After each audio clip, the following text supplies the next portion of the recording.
All right. Welcome everybody to this level. Well, it ended up being a straight up level 3 one shot because everybody brought in new characters. So not level 3 to 4, just level 3. I'm Alex, your DM, and this game is called Better Beards Are Better. Because, I mean, it's not a lie. But we'll just go ahead and go straight for character introductions, going left to right for the tokens on the screen, starting with Alucard.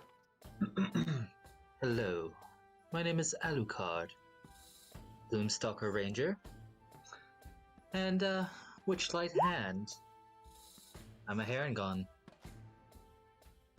and I like to get mischievous at times. Try to keep up. All right. Malias, I think is how you say that name. That is correct, Malias.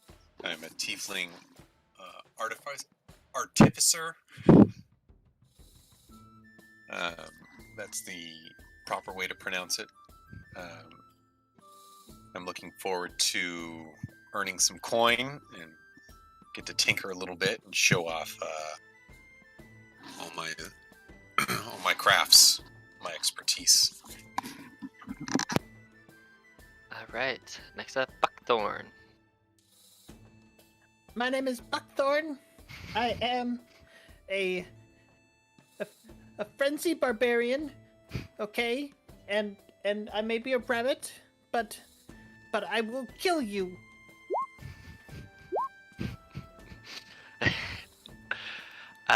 Next up, Raylin, maybe? I think is how you say it. Yeah, you're correct. Hello, my name is Raylin. I come down from the capital of Neria, and I found my way to the Dungeon Delvers Guild and hope to seek out a bit of information. I am an archaeologist by trade, which has led me to follow the goddess Isis. So, I guess you could say I'm a cleric. All right. Next, last but not least, we have Drake. Yeah, I'm Drake Swiftlight. I'm a fairy. I have no idea how I got here. Someone just kind of pinned something to my outfit and put a drink in my hands, and I guess I'm here now. Quaint.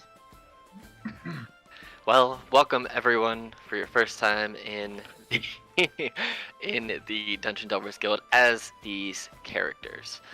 So go ahead and place yourselves wherever you would think you would be. You do follow Isis.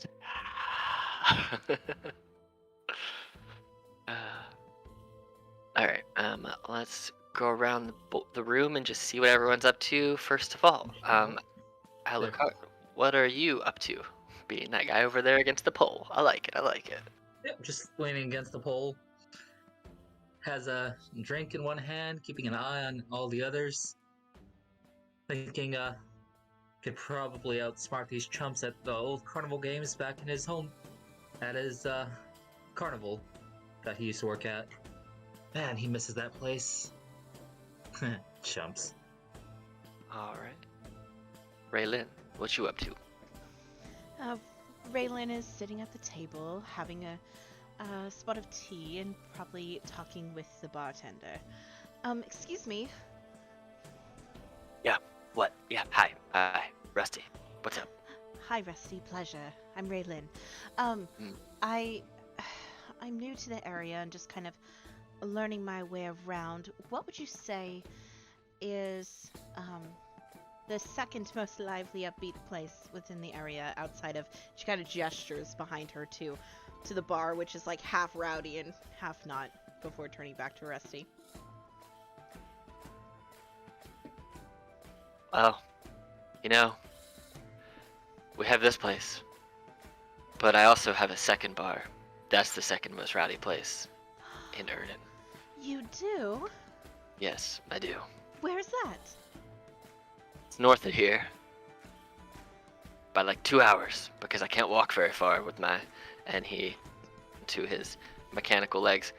These babies don't work like they used to. They're getting a little rusty, hence, the name. Oh, That's adorable. What would you say is your favorite memory from opening up either this place or that one? Well, my favorite memory has to do with having my legs. But, as far as opening these places go, I like money. Making money. Watching my dreams come true. Although the real dream would be getting my legs back, but we can't go back to the war times. And you see this glazed look kind of go over Rusty's eyes for a second, and then he shakes it off. Oh, do you want more tea? Here. Oh. He just pours whiskey just right into your tea glass. Oh, that is not tea. He waits until it overfills and then stops, lifts up your tea glass, wipes it, and then puts your cup back down again. He goes, there you go. That'll put some hair on your chest, and then walks away. I did not need that, but your story was lovely. Thank you. And she kind of just takes a deep breath, and you see her caramel-colored eyes flash red for just a brief second, and then they go back to their caramel color, and she just kind of stares down at the whiskey in her teacup, a little befuddled about what to do. A deep breath that you just took, inhaling it. It is not top shelf whiskey. This smells like straight ethanol. Feels like you could pour it into a chainsaw and start the chainsaw. Oh, darling, that was not what I was breathing in.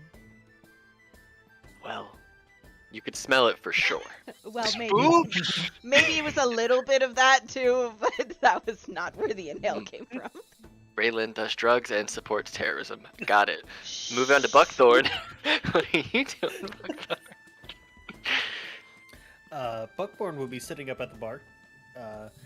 You see his little tail sort of twitching somewhat eagerly as his ears are doing that little deer or rabbit thing where they're just sort of pivoting, rotating, just sort of always listening, while he drinks himself a very large glass of their middle shelf beer, or middle keg beer.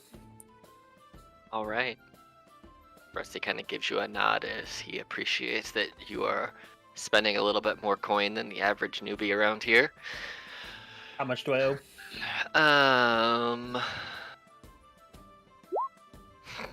1 silver. Sweet. Drake, what are you and your smaller self doing? So, first of all, I feel like it necessary to mention this. For gameplay purposes, he's a small size. For roleplay purposes, Drake is 3 inches tall.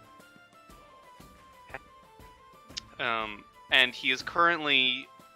He ordered the biggest cup possible, like a pitcher of ale. And he is currently swimming in it.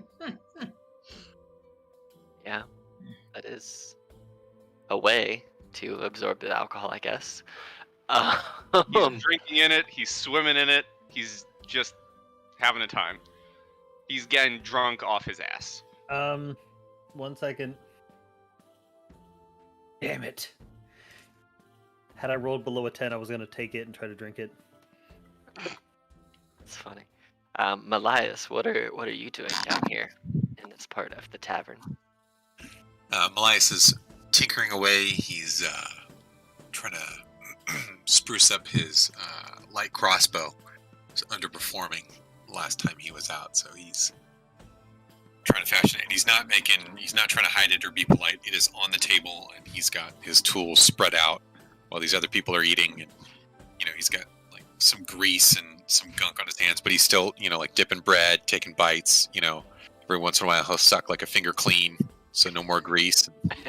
And, just does not care, but he's very much used to ingesting debris. I like it. This is how you keep the arteries clean. You fill them with grease so stuff slides on through. Yes. Medically sound, can confirm. Anybody who wants to, go ahead and make me a perception check.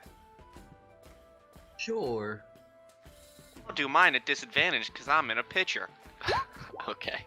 First roll of the night for me. Nice. Nat 20. Yeah. A 1. I'm enamored by the whiskey. You have a What plus is 5. this?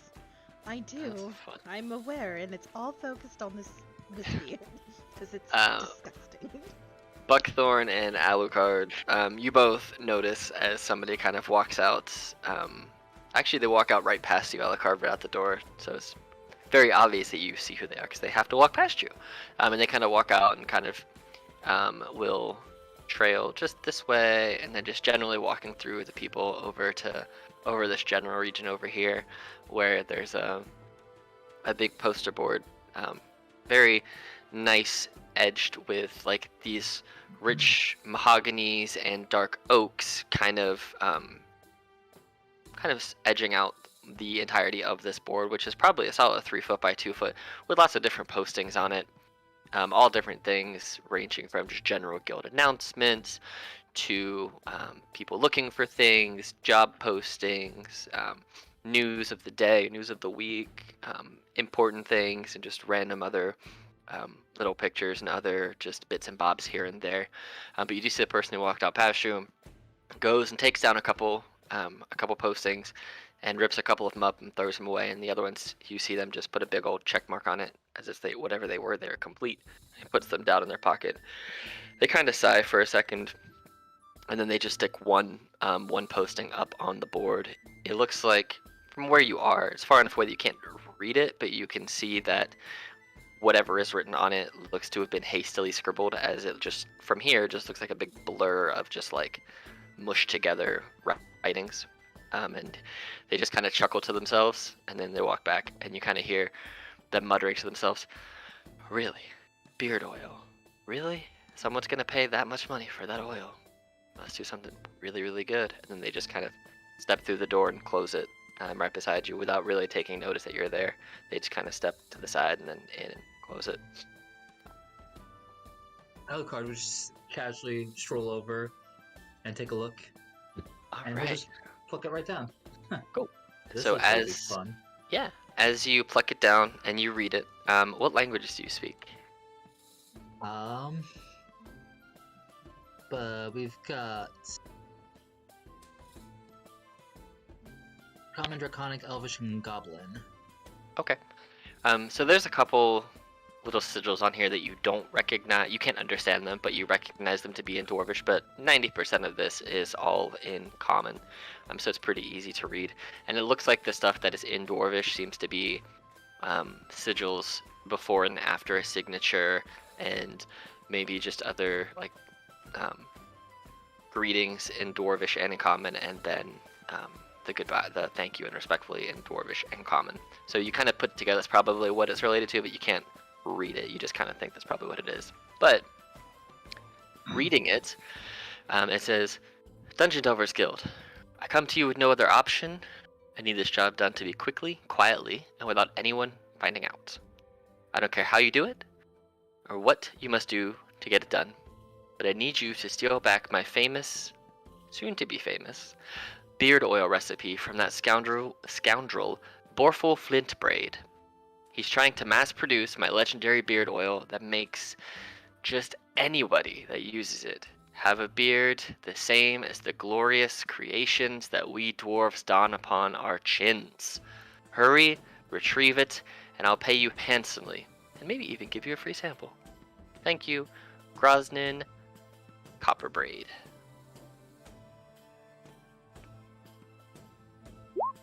I juiced it up a little bit, but that's the basis of what it says.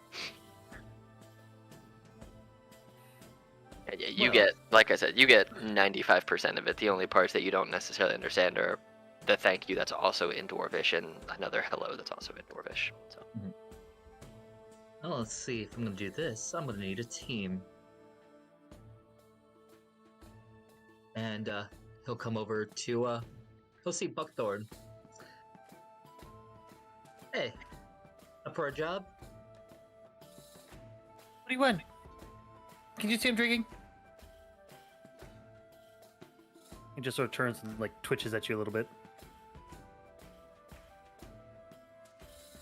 Hey, isn't that the paper that the guy just put on the board? It is. They call What do them you- jobs.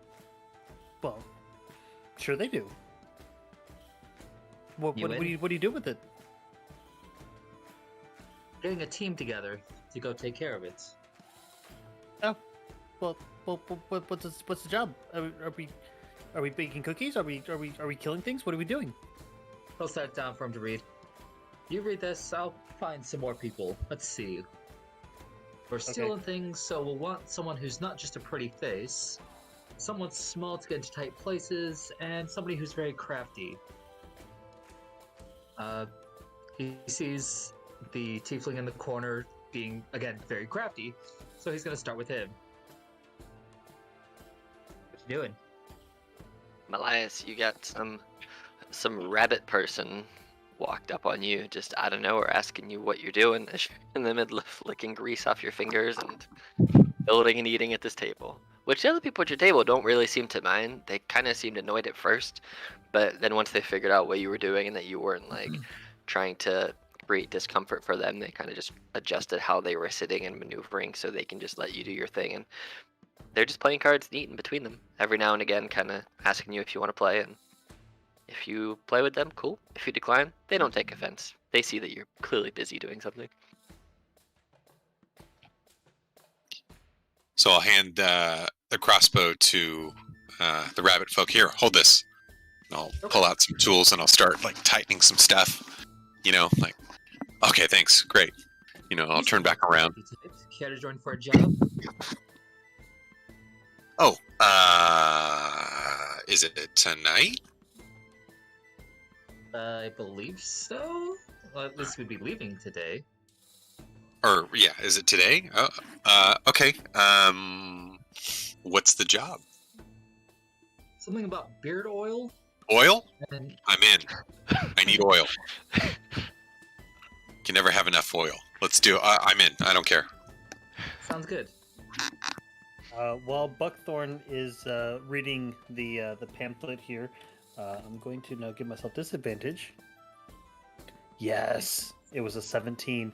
I reach over and I grab the mug that Drake is swimming in, and attempt to drink it while I'm reading through this because I only read Common and Sylvan, so it's taking me a bit of time.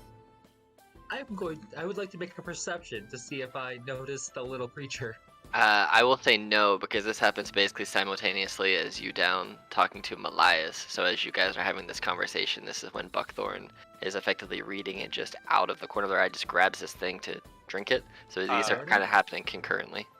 As the cup and the pitcher begin tilting and I begin sliding out of my drink, I kind of just, before he can start drinking, just shouted, "Whoa, whoa, whoa! Hey, there's someone in this cup!"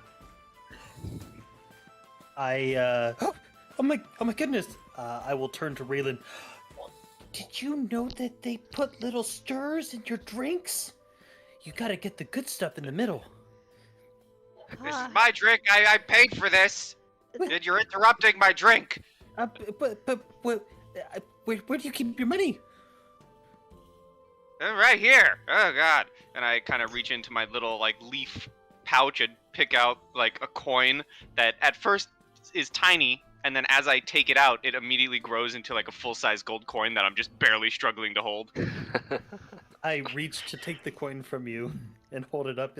It gives you money too. This is a very. I am just dangling from the coin. Hey, okay, listen. You take my drink and you take my gold. What is this place? This is rude. Well, I'm just trying to read, and you were in my drink. Oh my goodness! I don't think this was my drink, and I quickly put the mug down. I'm so sorry. Here, I'll make it up to you. We're going to go kill things and make some more gold. Do you want to come? I kind of put my gold back in my pocket, and I fly up and onto like Buckthorn's snout, so I'm like right in front of his eyes, and I just got my hands on my hips. Peter Pan pose. Like, yeah, like balled up in fists. Yes, absolutely, I want more gold. Because more gold gets me more drinks that hopefully will not be rudely interrupted. Well, to be fair, you were swimming a good drink, so I guess you have good taste. Sorry. He is very, very apologetic and sheepish looking. Although he's a rabbit. While all of these two situations are going on, Raylan, what are you doing? I am absolutely befuddled. Fair. Yes, there's just kind of a mix of just like awe, dumbstruckery happening between Buckthorn and Drake, and she's just kind of almost mouth agape, just staring at the two as they're communicating with each other, just like, oh boy, what did we sign up for? This is different. Okay. As Alucard's come back. Please don't drink that. Please don't drink that, person. It's not a good idea. Exception. If I rolled any number higher, I was gonna shout at Raylan for staring, but I rolled a 5. You just hear Rusty kind of chuckling to himself about this ridiculousness that is happening. And you hear him say, as long as you don't break anything, I don't give a shit what you do. Don't break stuff. I have enough trouble keeping up with repairs in this place. Is it that bad? Only certain people. There's this girl that keeps coming back, and every time I see her, I don't know, she does some weird thing where she keeps getting older, and then she can't get drunk. I mean, it makes a lot of money, but it's real confusing. I think I'm going senile, I'm not really sure. Something about potted plants and sheep, I don't know. I try not to get too involved and invested in people's lives. I just serve them booze and cut them off when they've had too much. Or at least I try to. That's why I prefer those that are no longer here. They're a little easier to keep track of. He leaned in real close. Do you talk to dead people? I mean, I'm sure at some point I will learn how to do that, but I'm actually an archaeologist. Oh, I mean, I guess you talk to dead people in a way, but like that kind of talk to yourself like you're a weird, strange person kind of way. Yeah, that makes sense. Alright, well, good luck, have fun. Don't forget the soap. She keeps trying to, like, Sure. respond as he's talking, but he's just, like, kind of wrapping it all up himself. She's like, He's the old man bartender mumbling. He's just going. alright. Was this conversation out loud? Oh yeah, for Oh, sure. 100%. Okay. Because Drake immediately, like, his head, like, tilts towards you, Raylan, and it's funny because he is weird himself. And the same pose kind of just looks at you, you know, half drunk and stupid, just shouts, that's kind of fucking weird, lady. I know it's different. Are you? Quick question. Are you still standing on my? Oh, he's snout? absolutely still standing on your snout. Perfect. Perfect. I am firmly aware that it's different, sir. But I would say that out of the oddities that are here, I kind of fit in.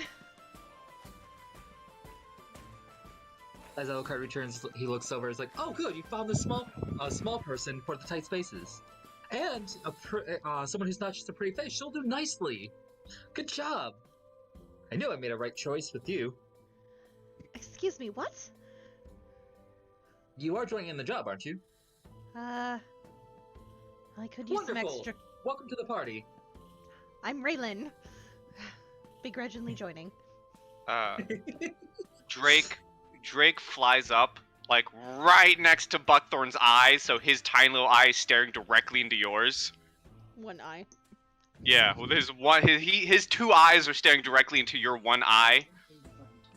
And he looks at you, and then looks back at Alucard and says, who's this prick? He was the guy who gave me the information on the job that I was trying to read when I found your tub drink. Oh, you probably hadn't bathed when you were in there, and then he immediately starts like trying to just spit out what he imagines to be hair. Here, wash it down with this, and Raylan will push her like teacup filled with whiskey across to Buckthorn. Well, thank you very much, and he just throws it back. Apparently, Roll will me a grow hair on your. Constitution saving throw. You probably should have nursed that. Oh, Never mind. Oh shit! It burns all the way down. It does not feel good. It hits your stomach and it starts to churn for a second, almost like you've just curdled milk. But then you kind of just shake it off and hold it down, and you do feel your the chest hair on your bunny chest get a little thicker. It quite literally put hair on your chest. You But almost you're said fine. put hair on your chest. I almost said put chair on your chest. Indeed. Suddenly, you grow another appendage, and it's a chair. It's a chair. Perfect for Drake to sit on and ride on.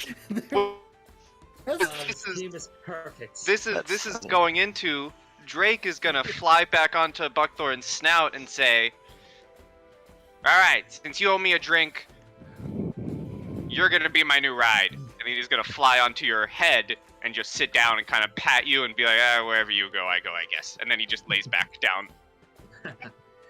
This team will be perfect. All right. Distraction, the Tinkerer, not just the pretty face, and this one who can fit in tiny spaces. And So the I one who thinks through assume- shadows. I assume you guys are all heading out to the job.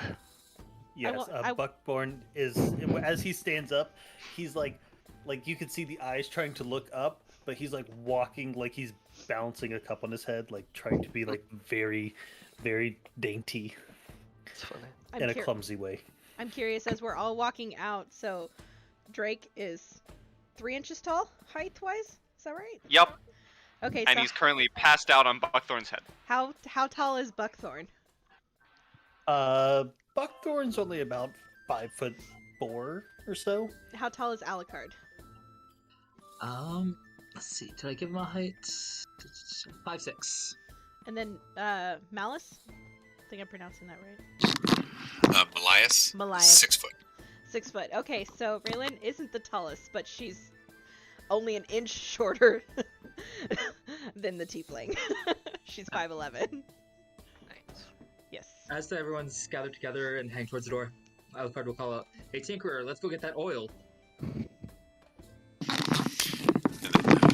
You'll see Malias kind of like hastily like roll up his tools, like, all right, oh, okay, hold on, let me clean up, and then lick his fingers clean, like, oh, thanks for dinner or breakfast, whatever time of day it is. Are you that unaware of what time of day it is? What time of day is it? It's a 1:15. Oh, great, thanks. Now I know. Oh joy. Oh joy indeed. I mean, it could be worse. He could be here, but oh joy. Let's go. Is there anything you guys wish to do as far as like preparations before you head out on your journey? Would have Which- definitely bought potions. Okay, so however many you can afford with the money that you have, you can Mhm. buy potions, which I think is probably at most 3 regular healing potions. Normally anyway.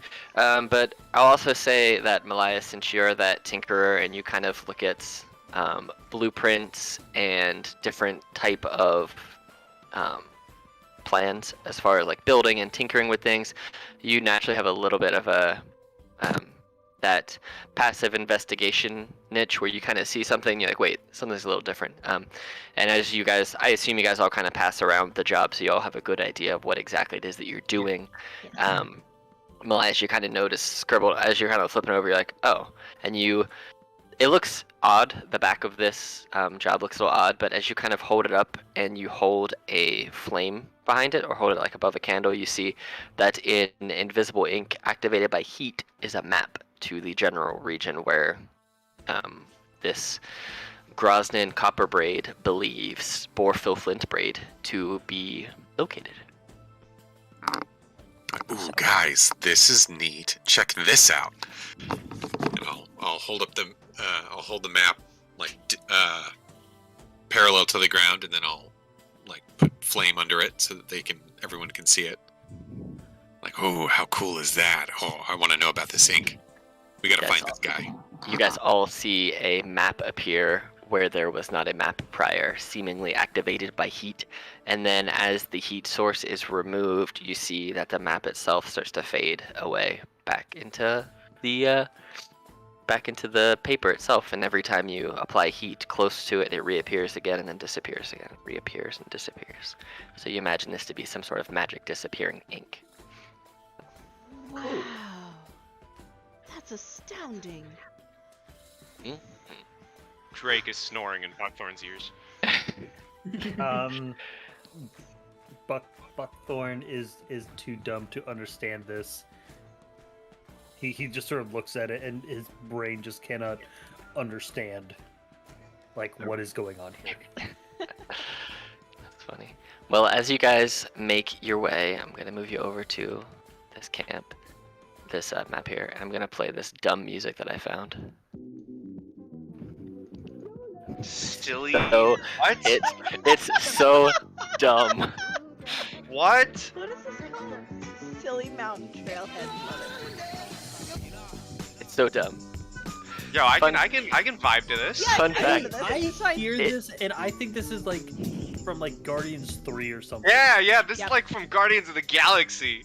In the YouTube video, it shows you flashes of Arizona. So Oh, Hey, well, that's- I say wanna Phoenix, roll something Arizona. for shits and giggles. shout go out to for it. everybody from Arizona. yeah, man, Shits performance. and giggles. Everyone's just jamming. Yeah. All right. So what's the order in which you want to go? I assume you're on. You two are together since you're on his head.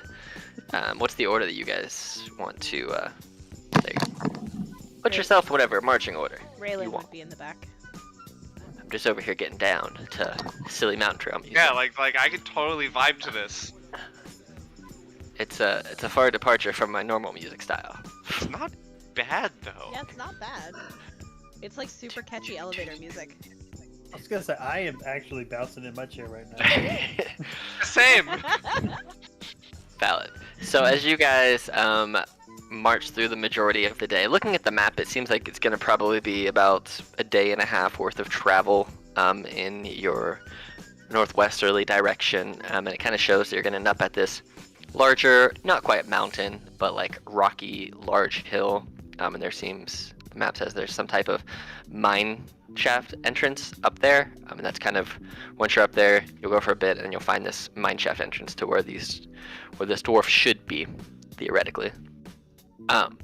But anything you guys want to do on the majority of your first day of travel? Anything you're looking for? Anything you specifically want to try and accomplish during your day's worth of travel? Other than getting down to this jam. No, Buckthorn is just sort of walking and enjoying nature. He still remembers his time living in the forest, but he is also actively maintaining his ears in a downward flattened position to try to help balance the small thing that is resting on his head.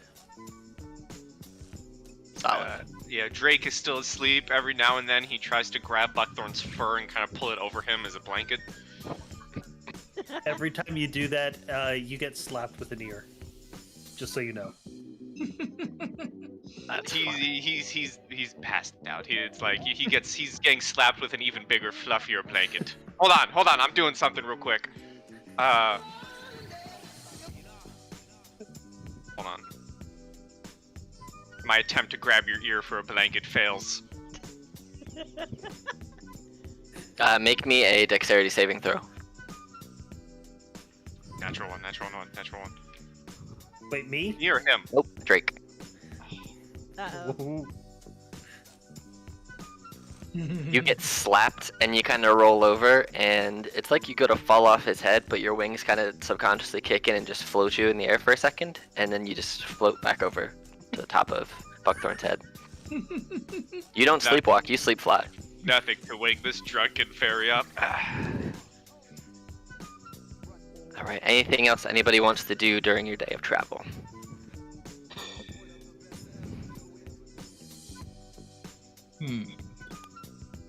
If not, that's cool. I'm putting that down in my Could I flaws. use my magical tinkering to like replicate the map? 100%. that Are you I- wanting to just basically pull out a piece of paper and just like tinker a copy of the map onto a piece of paper? Yeah, sure. Yeah, you can absolutely do that. Yeah, I'm looking through it and I was like, oh, like, because you can create kind of like a hologram thing. Mhm. Yeah. So that's what I was kind of wanting to do, is make like a hologram map. 100% you can do that. I would like Go ahead and make me a Arcana check real quick too.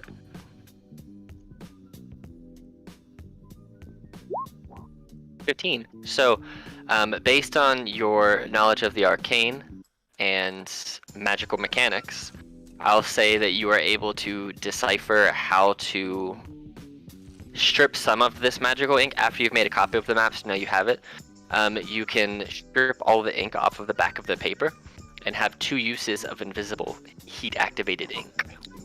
I like it. Oh, cool. Cool. So basically what it will let you do 2 uses worth is basically 2 messages worth. So a total of 50 words that you could write with invisible heat activated ink.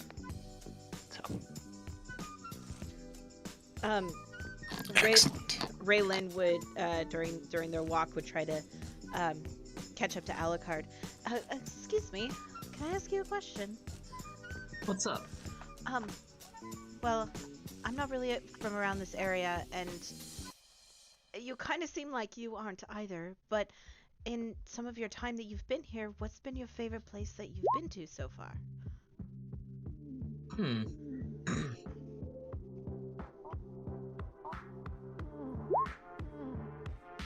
I haven't seen many places around here yet. I hear there's a carnival that sometimes comes to town. Oh, interesting. What about your favorite place where you're from? Favorite place I'm from? Yeah. Would be the carnival I used to work at. Used to be in charge of some of the games there. Oh, really? What was your favorite?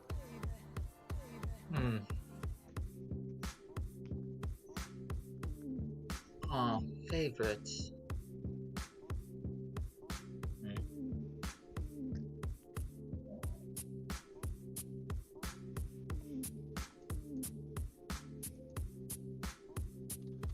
I think possibly the ring toss.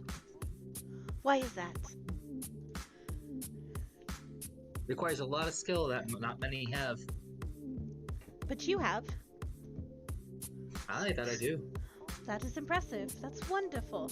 What a great memory. Hopefully you can find more places to do something like that.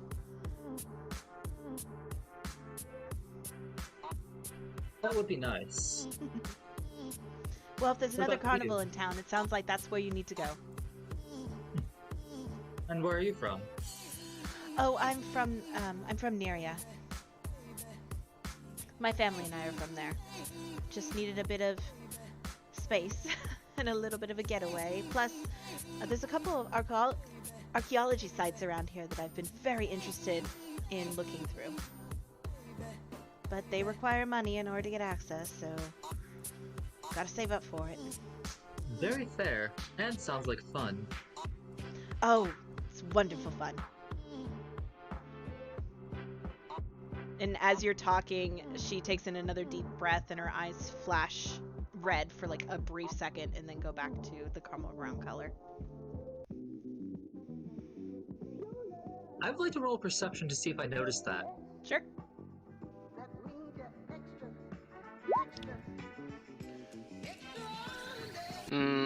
Are you trying to hide it? A little bit. So I can Roll do sleight of hand. Sleight of hand Yeah, or roll. perception. Yeah, whichever you want. You do not notice it. It looks like she just took this long blink for a second. I mean, you've seen people take long blinks before, and that's it. Just a person blinking their eyes. Maybe she has dry eyes. Who knows? But yeah, nothing out of the ordinary. Somebody blinking. So there you go. Hey, everyone's got to blink every now and again, or you get dry eye and you don't want that. All right. So as you guys get through the majority of your day of travel, you end up finding your way to this Switchback Mountain. It looks like you can. There are a couple of different ways that you can approach this. You can either just try and climb the edges. You can try and take this path over here, and there's also a path over here. So you can see up the mountain. You can see that if you take the path, it's gonna be a little bit of work, but it's not gonna be like the hardest mountain climb you've ever made in your life. Whereas if you try and climb up the sheer edges, it'll be a little hard. Or you can try and like jump up or fly up or by any other means get yourself to the top. However complicated you want this to be.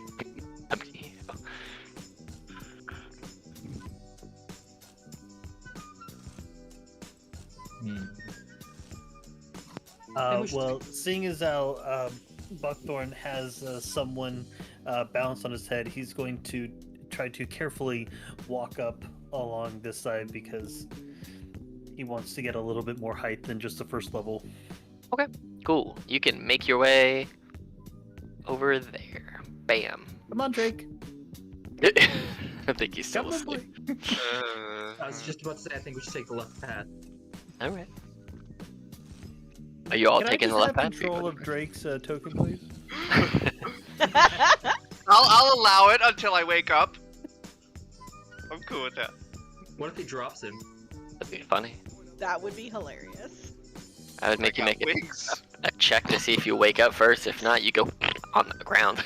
Well, you've already said that I sleep fly, so I would argue against that check. You Depends how you brace fell. yourself. You wouldn't take damage, but you just fall on the ground, which is funny. Unless you fell from like 100 feet and you're like, I'm awake! Anyway, this jammin's got me in a different kind of group. This jamming, bro. Yeah, I'm all I'm for with this. it. Mm-hmm. This is like the music whenever you walk into like a new store and you're like, oh my god, I Yeah, feel like yes. you Yes! haven't even like looked around, like you don't even know if they even carry anything you like. You're like, yeah, this place. Calls you in. Like- Look around. This is like, yeah, this is like the music you hear coming from like a mall store. This is like this is the vibe you get when you go into Target. When Target tells you what you're getting, you don't tell Target. Target tells you what you get. This is the kind of vibe that I think you get from it. You walk in, you walk out with like multiple hundreds of dollars worth of stuff you didn't know you needed, but you apparently did. Target's an anomaly. Yeah, You're right. I did need new dinnerware sets. You're right. Although I needed 6 new sets of bedding. I Here we would go. almost And the argue curtains to go with it. that Walmart's even more of an anomaly. Sure. So, like I was gonna say, I can 100% confirm Target being an anomaly after working there for 2.5 years. For sure. All right, we're gonna get way sidetracked if we talk about retail. That was my fault. Anyway, so you get up there, and on this first level, you see that there is a big thick log that people either use as like something to sit on or lean against. There are a couple sleeping bags here, and an old cast iron pot which sits atop a small burnt out fire. And looking down a little bit, you see that there's another sleeping bag here. This is basically like 10 feet down. So it seems that whoever was down there decided to sleep away from whatever this group was for some reason. Maybe there were two different groups of people. Maybe it was just a different way to keep watch. Or maybe it's just someone who hated the people they were with and wanted to sleep separately. Who knows? But you see there are 3. These aren't brand new. They're pretty worn and pretty weathered. Looks like the stuffing in the pillows is kind of torn out. The goose feathers are ripped to shreds a little bit. These are not in fact bodies on Everest. They're just sleeping bags. But yeah, that's what you see in this spot. And then up here a little bit, you can kind of see as the path kind of leans up a little higher that there is a campsite with some what looks like tent and an old fireplace kind of set up. And past that, you see that there is, in fact, a sheer cliff wall. It's not on the map, but the top of this is effectively a sheer wall. And Alucard, as you make your way up there, you see that there are pythons in the wall, and basically rope that is already pre-wrapped between the pythons. So it can be scaled, but at this point in the day, it is starting to get dark. It is about 8:30, 9 o'clock at night, so the dusk has fallen. It is starting to get pretty dark. You have some moonlight, but it's nighttime.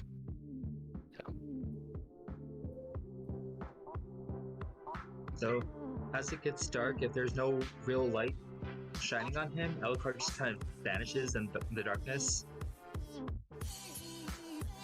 All right. Yeah, it's just dim light, effectively from the moon. So Well, it looks like we might need to split up a little bit for sleeping. So I don't mind sleeping down here if everyone else wants to sleep up top. you guys want to set up campfires or lights or anything?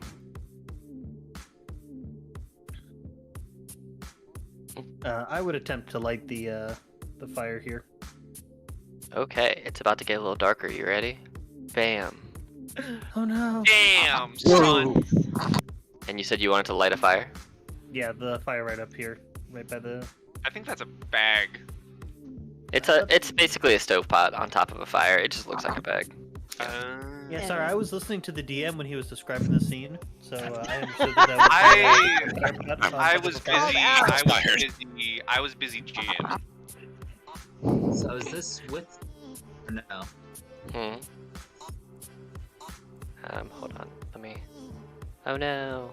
Did I break it? There it is. This is what I'm looking for. Hold on. I have to turn this on so it works. Everything's broken. I broke everything, guys. There you go. Is that you seeing light from that? Yep. Ah! Cool. Nice. Look at the It's door. it's a little spooky light. Are you setting up a light up here with that fire, Alucard? I have Okay. umbral sight, so I Cool. can see in the darkness. Oh yeah, I forgot that you have that. Let me add you some night vision. What is it? 60 feet? I believe so. Cool. Here you go. I just forgot that you had that because I forgot you were Gloomstalker for a second. But yeah, because I know that rabbits don't have the dark visions. Right. But yeah, so this is.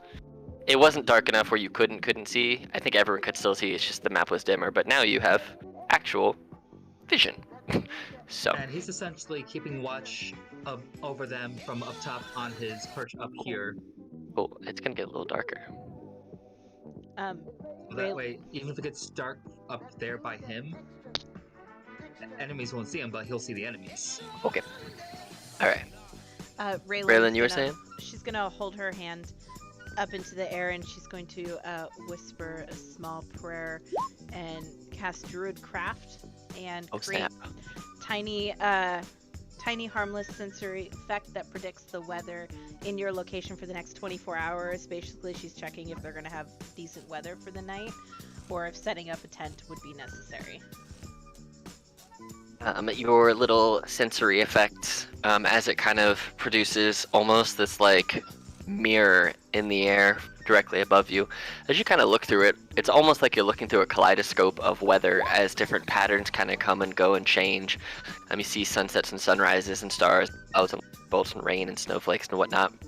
And as you kind of stare at it and focus on it a little bit more, trying to really focus on where you are, you see that rising from the bottom portion of this sky mirror that you have made is a bright full moon, and it kind of pans to your area and it shows that the area around you will be clear, and you can see effectively the reflection of your little campsite. You can see everybody in the light of the moon, and as it kind of fades, you see that there is in fact a giant full moon in the sky, shining enough light down where what you see on the map is but it's not dark black. I'll turn the light up a little bit.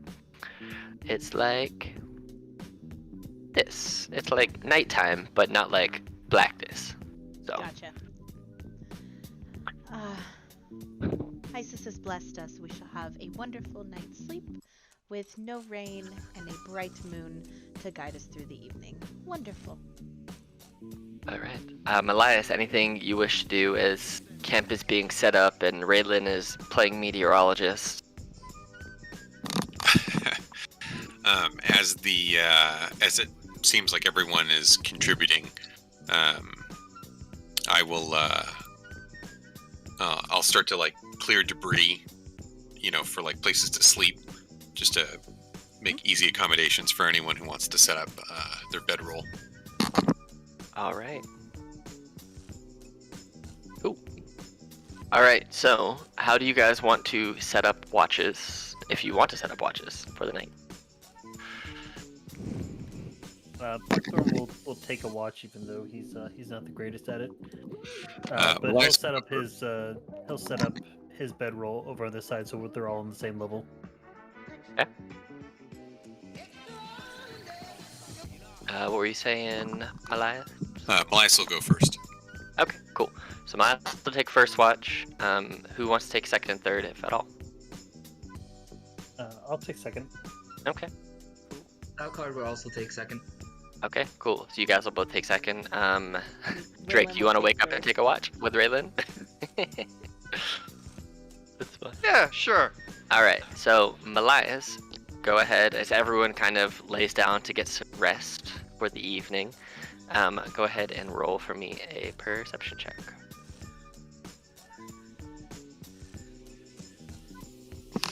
All right, and I'm gonna give myself guidance. I like it. 13. You hear the general noises of the forest. You hear flapping of wings and birds and trees and twigs breaking and things kind of moving out in the woods, but nothing desperately close or dangerous during your watch. Excellent. Buckthorn and Alucard, go ahead and roll me perception checks, please. Okay.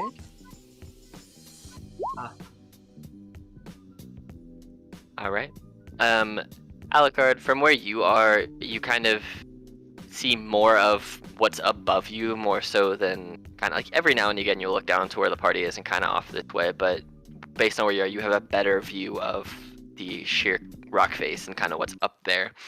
You see perched on the top of the cliffs up there, you see that there are different birds, and you hear owls and different night creatures that fly around, and every now and again you'll see like a lizard or a small little, what looks to be a little rock that might move, a little tiny rock elemental, little just night creatures that are going about their nightly business of gathering and foraging and just kind of existing in their little environment.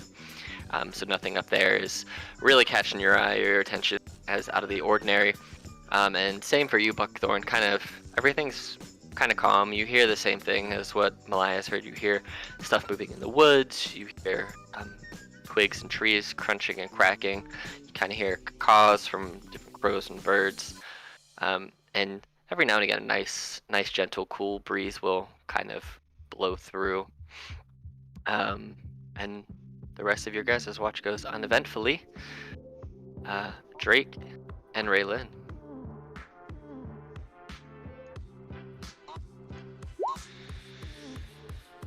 There we go. All right. No whiskey to distract me. Hey. The Drake whiskey helps me. finally waking up from Yeah. a nice nap. I wake up and I immediately like, first you steal my drink, then you try and steal my coin, now you wake me up, yeah, whatever. You guys, as you're kind of waking up and taking watch, you hear the same thing. You hear woods and crunching of twigs and sticks and leaves in the woods, but it also sounds like something is pushing through the woods, something very large, something that is making very strange noises, but nothing that is intelligible to you. It just sounds like groaning and almost like the creaking of just something old. There's lots of creaking and cracking, almost like joints. But as you guys kind of focus for a second, you see shambling out of the woods this giant skeleton. And not far behind it, this shorter, weird, like dwarfish looking creature maybe, with this weird beard with blood seeping out of his mouth onto his gray beard hair. And you guys see these two things shambling in your guys' general direction as they look up at you. And do either of you speak Undercommon? No. It looks up and it kind of points in your direction and says something in a language that you don't understand. But as soon as it points and says something, you see this giant skeleton with two horns coming out of its mouth, tusks even, kind of look up at you, and it looks like it's taking it kind of puts itself in a position where it's going to start moving very quickly in your guys' general direction. What are you going to do? Drake sees this, and he like very audibly kind of just not shouts out, but very says out loud, "This is why I hate dwarves. Buddy man, wake up!" And I kind of give him a very being barely tall, I just kind of slap him across his snout. All right. So you wake him up, and then what do you want to do for your effectively quick half action Riddlin. I would like to point at the bone creature and yell halt and cast command. Ooh. DC 13 wisdom saving throw. Dang it! Oh, It looks up at you, and the words seem to go right through it, almost like it didn't understand the words that came out of your mouth. Okay, so we're gonna go to initiative, and here's how we're gonna do this. Because you four are down here, and you have yelled spells and attacked. Alucard, what I'll have you do is when it's your turn, I'll have you roll a perception check since you're above them, where you put yourself, and if it's over the set DC of probably like, we'll say 14. If you beat 14, you can wake up this round, and then take an action. You're all prone except for the two who were awake, and you can take your turn. But if you don't pass the save, then you'll just wake up next turn and have your full round, because you're out of earshot. For initiative, nice. I like it. All right. When I said try to keep up, this is what I meant. All right. Well, you're very fast in your sleep, it seems. All right. Oh. All right. +3. All right, Drake. We're gonna have a roll off. Give me a straight D20. Straight D20. Okay. You're gonna go for. I'm gonna put you as a 23.1. Because I don't feel like going through all the stats to figure out who has better. So, all right. Well, I so have Alucard. I have a +3 to dex. Well, so does the Durgar. Oh. That's why I had us do a roll off, because we both got 23. So there you go. All right, Alucard, roll me a perception check, DC 14. Perception. So you meet it. So you hear some stuff going on down below you. You are prone because you were asleep. So again, prone rules apply, but you have your whole turn to do whatever you need to do. Everybody else is awake, just Buckthorn and Malias, you guys are still prone. So I'm gonna stand up. Have I'm your assuming movement. since I can see this thing down here, I have line of sight on it. For my high vantage point, correct? Yeah, roll me a straight D20 luck check. It'll give me just like how much of an angle there might be between the two of you. Straight D20. 11. I'll say that it'll get a quarter cover, so it'll just get a +1 to AC as you're kind of having to angle just the downward stuff. So, yeah, you can see it. It's just a little harder. With a hunter's mark on it. Okay, I will put a little thingamajig. We'll go with this red one. First attack. I'll put a red one I'm on you assuming too. misses. So I forget. Second attack 7 does miss, on yes. Gloomstalker. 14 does hit. 14? Yes, that does Okay. hit. Cool. Plus hunter's mark. Plus my 1d8 from Gloomstalker. All right. So 5 + 6 + 4, so 15. Cool. All right. Cool. And do you want to move anywhere on your turn, or are you gonna hang out there? I'm gonna hang out up here. Cool. Because as long Alrighty. as I'm in darkness, I am considered invisible. Yeah, that is true. And you're above them anyway, so you're kind of at that weird angle where they could maybe see you if they really wanted to, and really wanted to try, but these guys are closer to them. Trick. Did I wake Buckthorn up? Yeah, everybody, the four of you right there are awake because of Raylan shouting the command and you, like, basically beating Buckthorn's head to wake up. Okay. I kind of just fly up onto his snout again and kind of just stare down at him. And I say, "Hey, we have some stuff we have to fight. Let's go. You go, I go with you." And I kind of just, while he's still laying down, I kind of just, like, fly to his side and just grab onto him. And if you would allow it, I would like to delay my turn until after his. Or do you want to do a permanent delay, or are you holding an action? I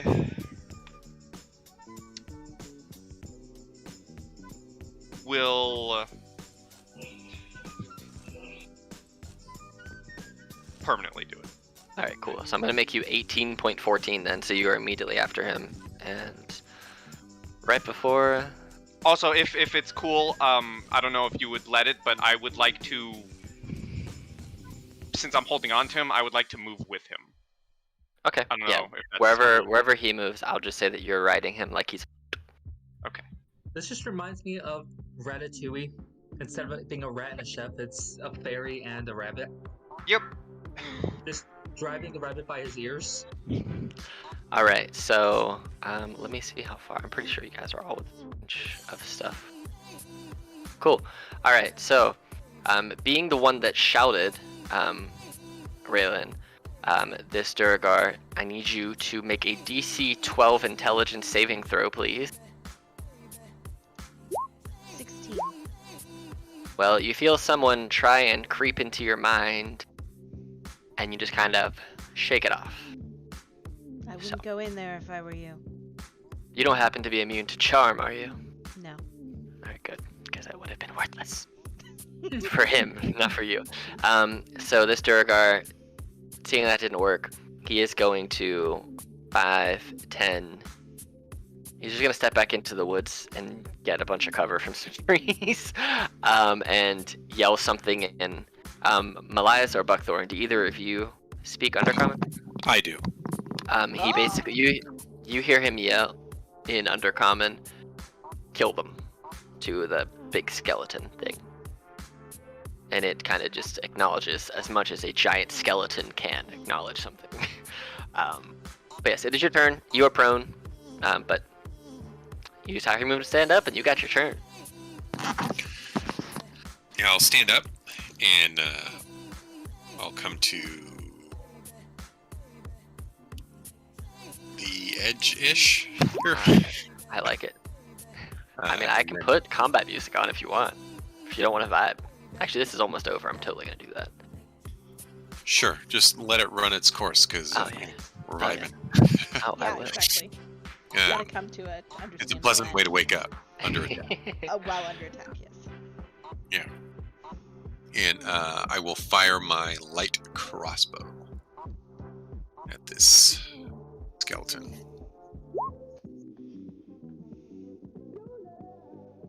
All right. And you hit it with 18 hits. Yeah, for sure. Fantastic. That's it. It just ends real quick like that. But now we're here. Oh. Well, yeah, shit just got real. I Wow. just fired a crossbow bolt. To get so- real. All right. Cool. Yes. All right. And so I will not. Well, let me see. So it's 10 movement to get up. Is it Whatever your 10? movement, it's half your movement. Whatever your Half. movement is. Sorry. So okay, 5, 10, 15. No, I'll stay put. Okay. All right, Buckthorn. You awaken to a fairy man on your head, fairy something on your head, waking you up, and you are prone, but you know there's stuff around. All right. So I stand up. I'm like a little dazed at what's going on. So I'm gonna go ahead and 5, 10, 15, and I imagine at this point I see the creature down there. Mm-hmm. Okay. As a bonus action, I rage. Okay. And as I rage, you see these 3, what were somewhat faint scars across my my right eye, almost begin to pulse, as like you can just feel like the pressure raging as I frenzy rage. Nice. And I grab one of the javelins off my back, and I'm going to recklessly throw one at the, All right. at the big boy here. Do it. So that's a Go ahead. 22 to hit. Yeah, that is. So You also Would be- can't see this guy right now. He's in the trees. You have to look for him. 8. Okay. 8 damage. All right. Skelly boy is having a bad time. And is that your turn, I assume?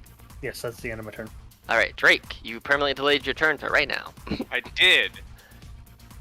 Go on, And Drake. I know I can't see him, but I have a plan.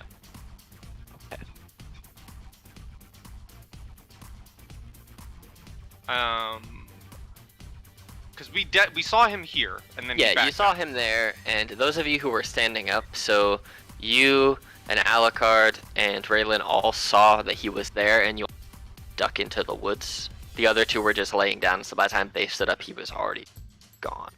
Okay. Yeah. So I, you saw that he was there and went to the woods. okay. I kind of look down at Buckthorn and I say, stay right here. I have a plan. And I fly over to the fire we lit. Uh-huh. And I want to grab some of the still burning embers and start throwing them into the woods. You're gonna try and set the woods on fire? I want to set a forest fire. Alright, so go ahead and roll me straight D100 to see what happens. As I start throwing them, I just shout out, I don't like dwarves! So you throw them, and they're landing on some dry parts of the brush, but it's starting to burn very low. It's not like engulfing the woods or anything like that, but you can see that it's trying to catch. The fire, the coals that you had left weren't raging or anything, so you're basically throwing cooling coals into the night, into the soon-to-be dewy forest, but it's trying. Okay.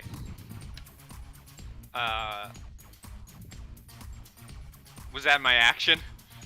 I'll say yeah. Okay, well, with whatever else I can do, seeing this, I kind of just grumble a little bit because I want to burn this dwarf alive. And I will, with whatever else I can, I want to start taking my tinderbox out and relighting the fire. Okay, so we'll say with the rest of your movement and bonus action, you pull out your tinderbox and start trying to spy. Okay. Cool. Raylan. First of all, I do not take kindly to him trying to light the forest on fire. There are many other routes that we could take, but I will deal with that later. For now, Raylan is going to move, but as I move, I would like to intentionally, but unintentionally, kick dirt on the fire, thus making it more difficult for him to relight. Alright. I'll allow it. So, kick, 5, 10, and then from here, I need to double check my distance, because I think, okay, can I reach him at a 30 foot? Yeah, you can reach him there. Okay, Raylan's gonna, reach into her, she's going to reach into her pocket and pull out a necklace and put it on, and it's a symbol of an ankh. And it's going to start to glow a vibrant red as she casts Bless on Alucard. Malice. I'm probably pronouncing that wrong. God. Malias? Malias. I'm so bad with names. I'm so sorry. Malias and Buckhorn. So they all have All Bless. right. And then I will go 5, 10, 15, 20, 25, 30. And she's working her way up to Alucard. Alright. You have concentration with the heart. The 3 yellows have less. Got So, cool. Alright. So it's the big old Skelly boy's turn. And it's just gonna... Oh, it can get there for sure. This big old stone bad boy runs up, and it's gonna take some great club swings at you. Okay. Here's Has the first. advantage. It does. It's got 2 swings. So here's the first one. A Just 15? hits. Alright, so 13 reduced to 6. And then the second one, 10 misses. So it goes to slam down on you and it clips you. And the second one, you're just like, too fast, too furious. And yeah, it's not going to try and get past you because you're blocking its path with your bunny form. So it's there. Cool. Alucard. Alright, going to shoot at it again. You win. Boom. Ah, yes, that will hit. A plus Hunter's Mark. Yeah. So 12. Cool. Alrighty. Is that your turn? Yep. Oh, I can only do the extra attack on my very first turn of combat. sounds good. That's one of the downsides of Gloomstalker. Alright, so you, Elias, hear some chanting from the woods, but you don't see anything. You said chanting? Yeah, you hear some chanting like magic, like magical chanting. And you don't see anything, but the chanting occurs for a couple of seconds. Sounds like it's getting closer, and then it stops. And now it's your turn. Okay. I'm going to throw. Well, I guess that'd be an action. Well, I'll ask you. Like I have a magical trinket that just emits light. It sheds light, bright light in 5 foot, and then dim light for another 5. Okay. Could I approximate where I heard the chanting from, and I'd like to throw that light out towards in the general direction, hoping to see something. Yeah, you can go ahead and do that. Just roll me a. How far is it from here? Just so I know. I'm guessing you want. It's gonna be right here. So it's like 50 something feet. So what we'll do is I'll have you just roll a dexterity check. There's a straight dexterity check, and then we'll multiply that by 5, and that'll be how many feet you can throw it from where you are, and we'll see where it lands. Dun, dun, dun. 12. So 12 times 5 is 60. So you like that quick math, Pi? So it can end up basically here. So you can basically land it anywhere in this this range over here. Yeah, because I wasn't sure. I'm probably gonna throw it like right Okay. about here. Yeah, you throw it and you see it pass down into the trees, and it lights up, and you can see basically all of from here. I'll just draw a square here real fast. You can basically see all of lighting up right there and outwards, and you don't see anything there. You see that if there was anything there, you would see it. But Okay. there's nothing there. Would that count as my action? We'll say you can use that as your bonus action and if you want to do it that way. Excellent, thank you. So then I will, because I don't see anything, and I'm not gonna just shoot blindly into the forest. I will shoot at the skeleton. All right. But that's half the fun. Oh shit! You hit him. That's Alright. 100% sure. There you go. 9, and you get max damage on that. So you do a total of 17 damage. That's a big chunky damage. Take that. You shoot him right in his spine, and you see Buckhorn. Some of the bits of his vertebrae just all over your face. Now you have spinal bone on your brain or on your face. And now it's your turn, Buckhorn. Okay. I'm going to recklessly attack. Okay. As And you my do have it. action. You do have a D4 from Bless. Correct. So attack number 1, 17 to hit Yeah, that hits. for 12 slashing damage. Mm-hmm. Then for my bonus action, I'm going to make my frenzy attack. 16 to hit. Yeah. For another 8. Solid. All right. That will be my turn. All right. Drake. Yeah, as I kind of take my my little match out to relight the torch, it just gets kicked out. I'm like, really? Fine. And I kind of take to the air a little bit, like right here, Mm-hmm. and I just overlook the forest, and I look at the skeleton guy, and I just shout out into nothingness. You can't hide forever, you stupid short elf. We'll find you. I'll find you. And I'm gonna beat your brains in. But first, your stupid creation, I guess.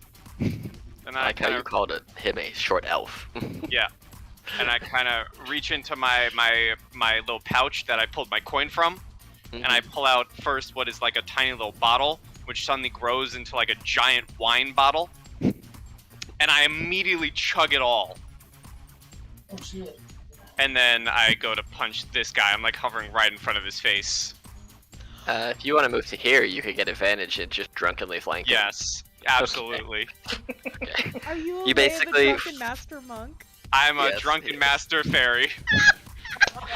You just fly up into the skull, and you're basically punching him in the back of the eye sockets I'm from very, inside. very swaying while flying. I'm swaying while flying, It's just, it is a sight to behold. And I first, I want to smack him in the back of the skull with my almost equally tiny quarterstaff.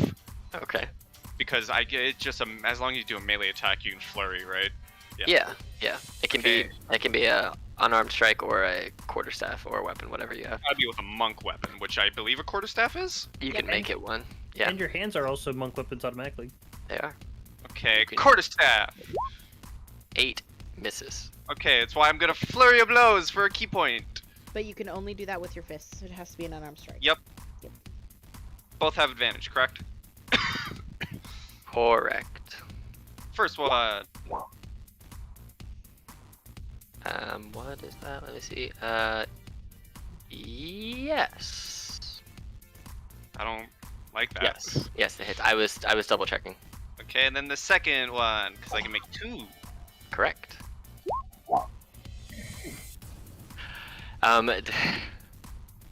So dumb. Describe how you killed this large ogre. Oh my god. Okay, so the quarterstaff whiffs, and I just kind of like drunkenly sway midair to go for my fist instead. I kind of like drunkenly stow away my quarterstaff, and then with my 2 of my tiny fists, I just like go Bruce Lee on it, like what? And immediately like just shatter half of its skull. Yeah, like that. It happens. All right. And I don't know how big this thing is, but I'm flying to keep height with its head while I was punching it. It's a large creature, so it's like 10 to 12 feet tall. Very Okay. David and Goliath moment. Yep. So I'm flying 10 feet in the air. Okay. Raylin. Can I put the thingy on me? I think I can. Yeah, you can. You just put a highlight number, put number. It's your turn. In our process of climbing up the night before, did the rocks along this wall look pretty stable or no? Like 50-50. Some spots look like they were pretty stable. Some parts look like they would slip if you climb them, but not enough to cause like a rock slide. Even if I put a little bit of force behind it, could I cause a rock slide? You could probably knock some rocks out of place. I don't know if it would cause a full-on rock slide, but it might knock some of them down and do some stuff. You could definitely give it a shot. Sure, let's give it a shot. So Raylin is going to gather up the energy from her Ankh and throw it down here against this wall, and I'm going to cast Thaumaturgy, and I want to use the cause the harmless tremors on the ground, and I want to see if the tremors are strong enough to shake some rocks loose to maybe fall into the forest to try to flush them out. You see... Roll me a D100. 14. So some of the rocks fall, like the loose pebbles and some dust kind of fall down, but it doesn't seem like that had rock dislodging rock slide effect that you were looking for. So Bummer. you made a little pedal storm. Pedal storm. 5, 10, 15, 20, 25, 30, and as I get up here, I will call to Alucard. Do you see him? He was in the forest. All right. And Alucard, it is your turn. All right.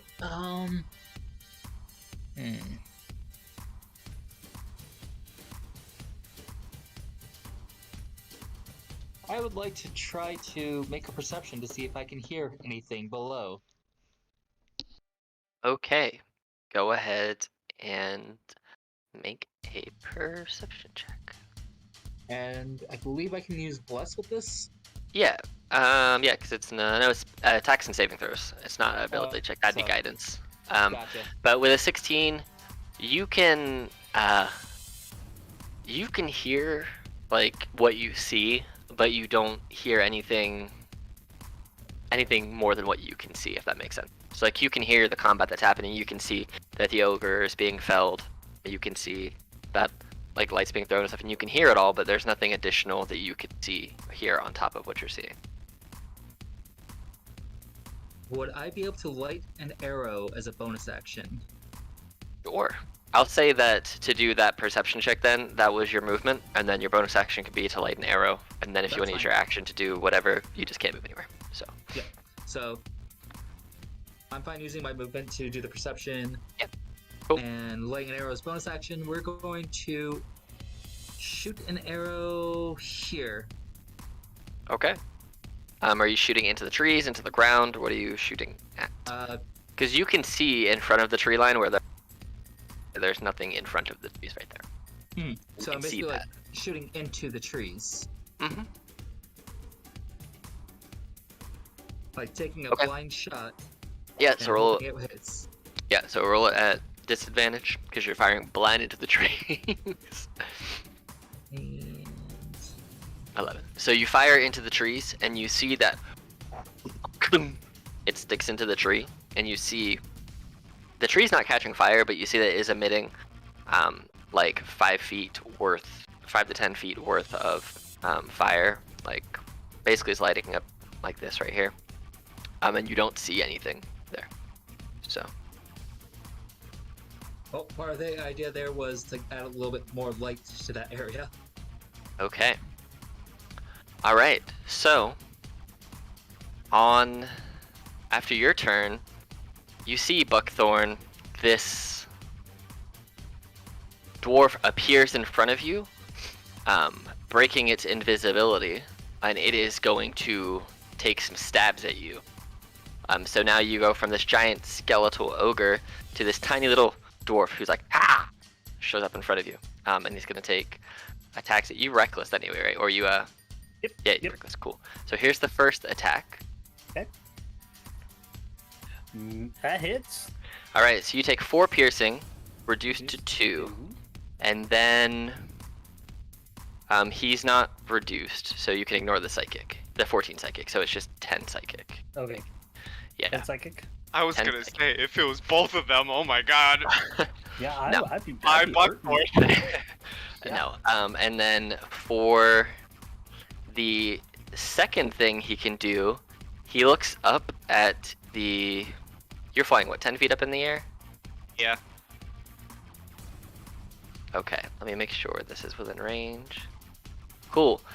He's gonna look up at Alucard, and Alucard, I need you to make for me a DC 12 intelligence saving throw, please.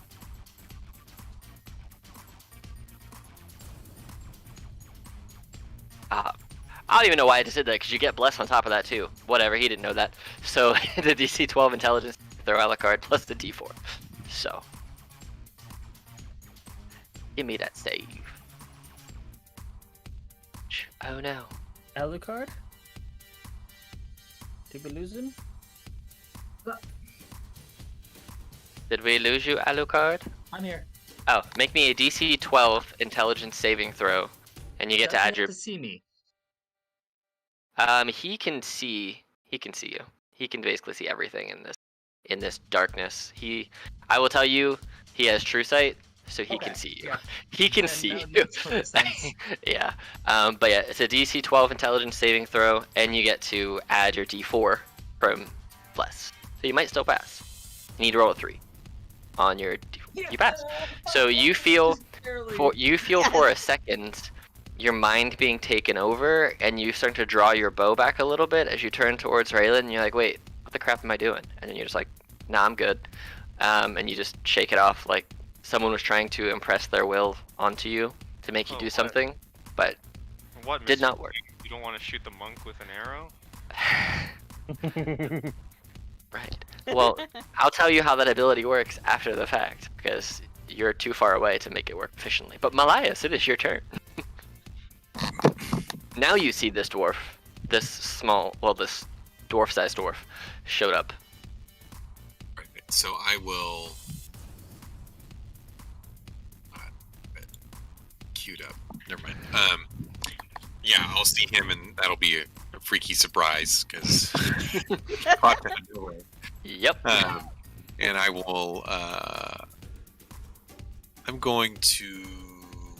I'm actually going to do firebolt. That's what I'm going to do. All right. Oh, nice. Yeah, Yeah, oh that my hit. god, look at you. That Fuck does Hell hit yeah. for sure. So it's 4 plus 10, so 14. I will take it. Okay. Anything else on your turn? Nope, that's it. Okay. Buckthorn, this crazy-looking gray dwarf just showed up in front of you and stabbed you in the gut with a poison dagger, and then basically tried to scream up at the people in the camp above you. What do you want to do? All right. Would you allow me to do my bonus action first? Sure. All right. So for my bonus action, I'm going to recklessly slash at it with my greatsword. Okay. Or great axe, not sword. Okay. Great axe. 22 to hit. Yes. Yeah, that hit. For 13. Ooh. How is he looking?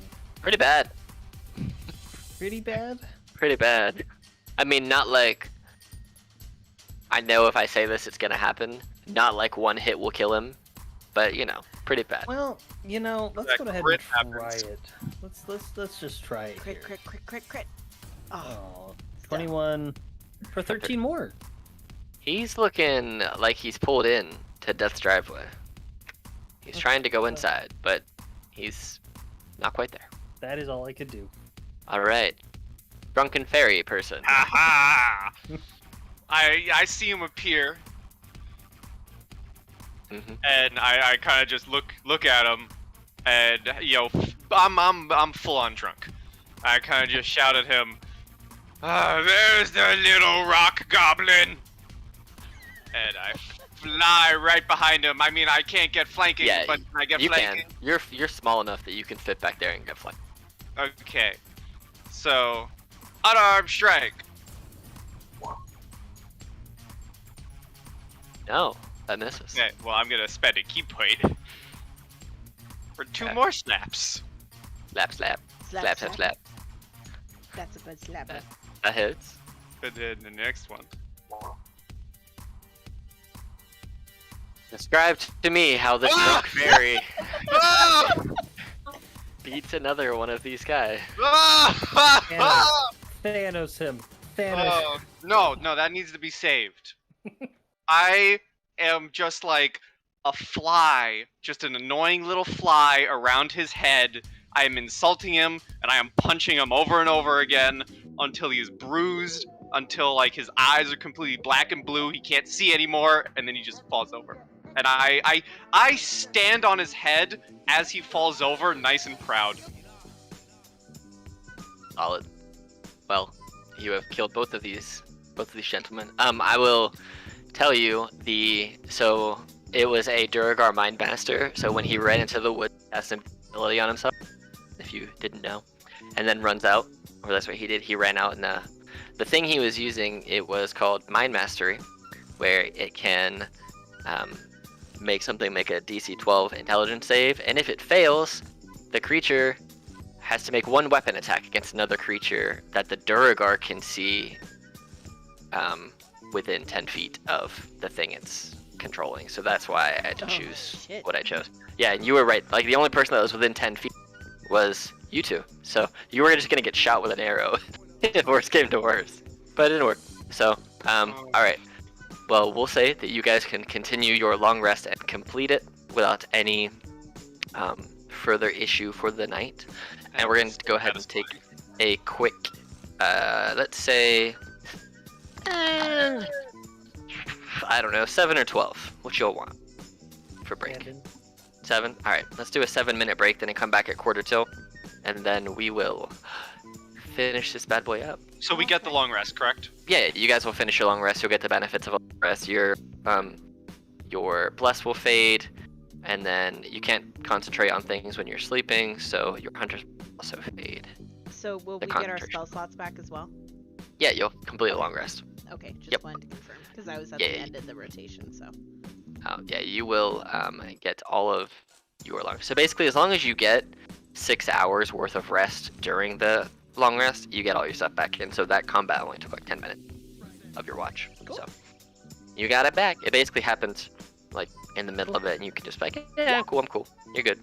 So awesome. all right, Alrighty. let's take a quick break and come back at quarter till. Be back on the 45 mark.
Alright, we're back. We're vibing through a long rest. Everybody gets the benefits of a long rest. You get all your hit points back, all your spell slots back, all your abilities reset, all that jazz. So, waking up in the morning, going back to sleep and resting for a little bit, and waking up, you see that you looked at the bodies, and I'll just say you investigate them. There was nothing really on them. One was just a big pile of bones in the skeleton of the ogre, and the other one was a Duragar that has a couple daggers on them. That's about it, really. And some spell components, but that's pretty much it. They don't really have much else on them. The Duragar has 8 gold pieces, however. Wow. So you find 8 gold pieces on this Duragar and all these bones. But you guys manage to, with ease, use the ropes to climb up the pythons that are on the sheer wall, which take you to this almost plateaued part of this mountain hill. I would like to do something before we go up. Okay. Because I will wake up in the morning and just kind of fly up. Mm-hmm. I want to make use of my, tinderbox, so I kind of light a match, and as the ultimate insult, I burn the Duragar's beard. Oh, it smells real. snap. It smells real bad because it's got blood and dirt and grime in it and hasn't been cleaned in a long time. But you see your fairy companion light this Duragar's beard on fire and burn it like 95% away. The disrespect. But yeah, as you guys climb up the sheer cliff face using the pythons and the ropes without much problem at all, you guys will find yourself here. You find yourself at the beginning of this open, what you know to be a mine shaft. And you guys end up just climbing into this mine. You come in from this entrance up here. And this is, you should be able to see pretty much everything in here. I didn't feel like drawing all the lines for the walls, but basically these are just walls that you can't see through, but if you walk around you can just see down them. Okay, so we are meant to see the whole map. Yeah, I just didn't feel like drawing lines over every single for the power. So Alright, well, I, since it is dark, I will light another one of my tiny little matches yeah. so I can see. And you can see. You see that there's some mine tracks that go down this way, over to here, and some that go over here. There's some crates and boxes, and all kinds of other mining stuff, and bones laying around. And you hear water coming from a couple different directions. So. How high are the ceilings of this cave? Let's say 28.5 feet. 28? That is very specific. Okay. I'm just gonna kick off Buckthorn's head and just fly 10 feet up. Okay. So I'm just kind of in the air 10 feet during all of this. Alright. And what are you guys all doing? Alucard is scouting forward. Okay. If you want to give me a perception check, please. 19. Yep, so you hear water coming from a couple different directions. Not like super fast, loud, rushing water, but you can hear like the drippings of water as it kind of bounces through the acoustics of the mine coming from this general direction, and then some more water coming from this direction. So, yeah, music got epic now. We're not in Arizona anymore, guys. We're somewhere else. I'm gonna fly over right here. Okay. And like do the whole classic like hug against the wall like spy maneuver. Okay. Alright, you're doing that. Alucard's kind of scouting where he is. Raylan, Buckthorn, and Malias. What are you three? I'd like to investigate these crates, see if there's any Okay. goodies in here. Alright. Yeah, it's as dark as you see it to be, Buckthorn. Do you want to light a torch or something? With a 7, they equaled. You find 5 silver worth of just like mine stones and whatnot. Just stuff that they have mined out of the walls or wherever it is in here that they found them. But you found 5 silver worth of just like mine rocks or mine gems. And then there's their standard mining equipment and mining tools in all of these crates and these chests. If you need miner supplies and you don't have miner supplies, you can get miner supplies if you want them for whatever reason. I will take miner supplies. Okay, cool. So you have a miner's kit or miner supplies, however it's listed, which is like your pickaxe and your other stuff like that. So, Raylin, Buckthorn, what y'all doing? Buckthorn would light a torch. The intelligence save was to see if he was smart enough to try to be stealthy, but I don't think a 7. He would light a torch. Yeah, that works. So 20/20 on those, and bam.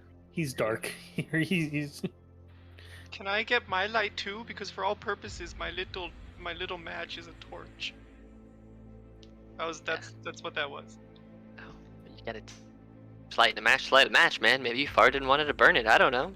That'd be a way to kill someone. Give Pi Death. time, he'll figure out how to do that. Death by fire flatulence. Raylin, what are you doing? Raylan is ecstatic to be in a place like this. She's like, this is delightful. This is exactly where I want to be. She would try to look around and see if she can't find an animal of some kind. Roll me a perception check. Okie dokie. Perception 17. You see a skeleton right here that looks like it was eaten by something. That answered my question.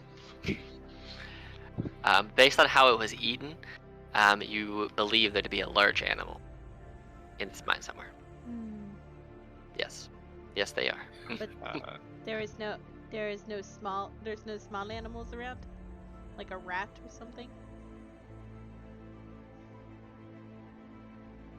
There are 2 rats 2 rats. scurrying. Perfect. Raylan will draw the symbol of the Ankh in the air, and I need both of the rats to make me a wisdom saving throw DC 13 for charm plants and animals. You're really gonna make me look up a rat stat block, aren't you? You betcha. If you would like, I will send it to you. No, I have it right here. Wisdom 13. I hope I roll nat 20s twice. I won't, but I hope I do. Fail. Perfect. Cool. combined. They succeed. Combined, they succeed. Together. All right. Do you want to see the rats that you see? Yes. Show me. So you see a nightclubber rat, and you see a flintlock rat. I love Brilliant. it. One is clubbing, and one's holding a pistol with an eye patch. Perfect. But they're 2 of my favorite styles of rats. So Raylan will squat down on the ground and say, Come here, little ones. I have a question for you. They roll over to you. I don't know. I've stretched them out. Too big. And they're just like, everyone else hears a squeaking. You're really gonna make me do this? You hear everyone else hears squeaking, and then Raylin, Squeaking. you get these 2 mouse voices. That's like, hey, yo, what's happening here? What can we do? Yes! Come on. I love it! He's like from Brooklyn. Hello. Sesame Street right there. We're very Sesame Streeting this. Hello. Thank you so much for coming over and chatting with me. I need a bit of help. Hey, don't we all need some help? Yes, and that's why I trust that both you kind folks will be able to help us. What's in it for us, lady? I have some cheese. You see their eyes get real squinty for a second, and then the nightclubber rat starts just snapping his fingers and putting out his hand like he's waiting. Oh. You're being Just extorted. all right, so just out of curiosity, real quick here, what language is it? Would I understand them since I understand Sylvan? I mean, I think they're speaking in mouse. They're just speaking mouse. Yeah. Okay. She's speaking common though Yeah. to them. But they just sound like squeaks to you. But Okay. yeah. She kind of shakes her head, goes, "T-t-t-t." No. First you follow through the agreement, and then you get paid.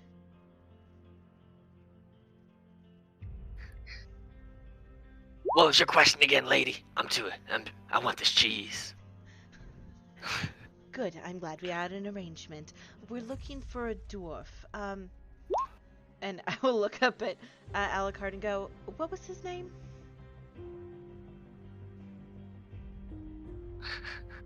Alucard will look at the flyer again and try to figure out the name again. His name was Borful Flintbraid. Borful Flintbraid? Yes, what he said. Borful Flintbraid. He's a dwarf who's supposed to be a local around these parts. You both seem like those who travel and obviously know people, so do you happen to know who he is and more importantly where he is?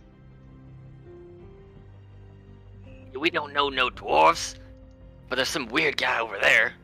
And then, but also, there's a really cool thing over there. And he points down towards where Drake is. Her eyes start to sparkle and she goes, what kind of cool thing? Well, it's big and metal. Oh, I see. It's not particularly what I would be looking for, but maybe some of my compatriots. And I will reach into my pocket and I will pull out 2 pieces of cheese and I will give them each one. They take it and take off running. Goodbye, thank you for your help. And she stands up, she's like waving to mice as they're running off. Drake, after doing his thing with the skeleton, kind of just looks back at Raylan and Alucard and says, Wait. We're working for a dwarf? I'm gonna be... and just vomits all over the skull of the skeleton. I just imagine he's using it as a bucket, the skull like upside Yeah. down. Yep. All right. So there is a very interesting person down that way, and then there's a giant metal contraption down that way, which they seem pretty fascinated by. And I will announce Well, that to the group. Well, let's check that out then. Yes, it's further away from the dwarf. Okay.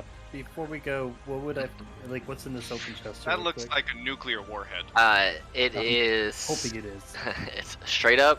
It's a nuke. You're all dead. Good. I take the Goodbye. nuke. We just made these characters. Alex, calm down. My whole world dead. The whole Half session of- dead. Roll Half 20. of Erden dead. is gone. No, there's just standard mining equipment in here, some rock and some gems worth 1 gold. Nothing too valuable in here. There's more of like stones, like they're mining for rock and other type of usable material, but nothing exciting. Would there be like a miner's cap or something like a helmet with a torch on it that I could take? I'll say there is a helmet with a broken torch on it. How about that? Okay, I will. It's take definitely fixable, and you have the means by which to fix it in this game, but it's there. That. Hello, hello, Tinkerer Man. I will cast Mending. As you cast Mending, you see that the glass pretty much fixes itself. There's still a crack down the middle, but it does permeate light. It's not super bright, so it's just like a miner's cap that does basically the same as a torch, 20/20.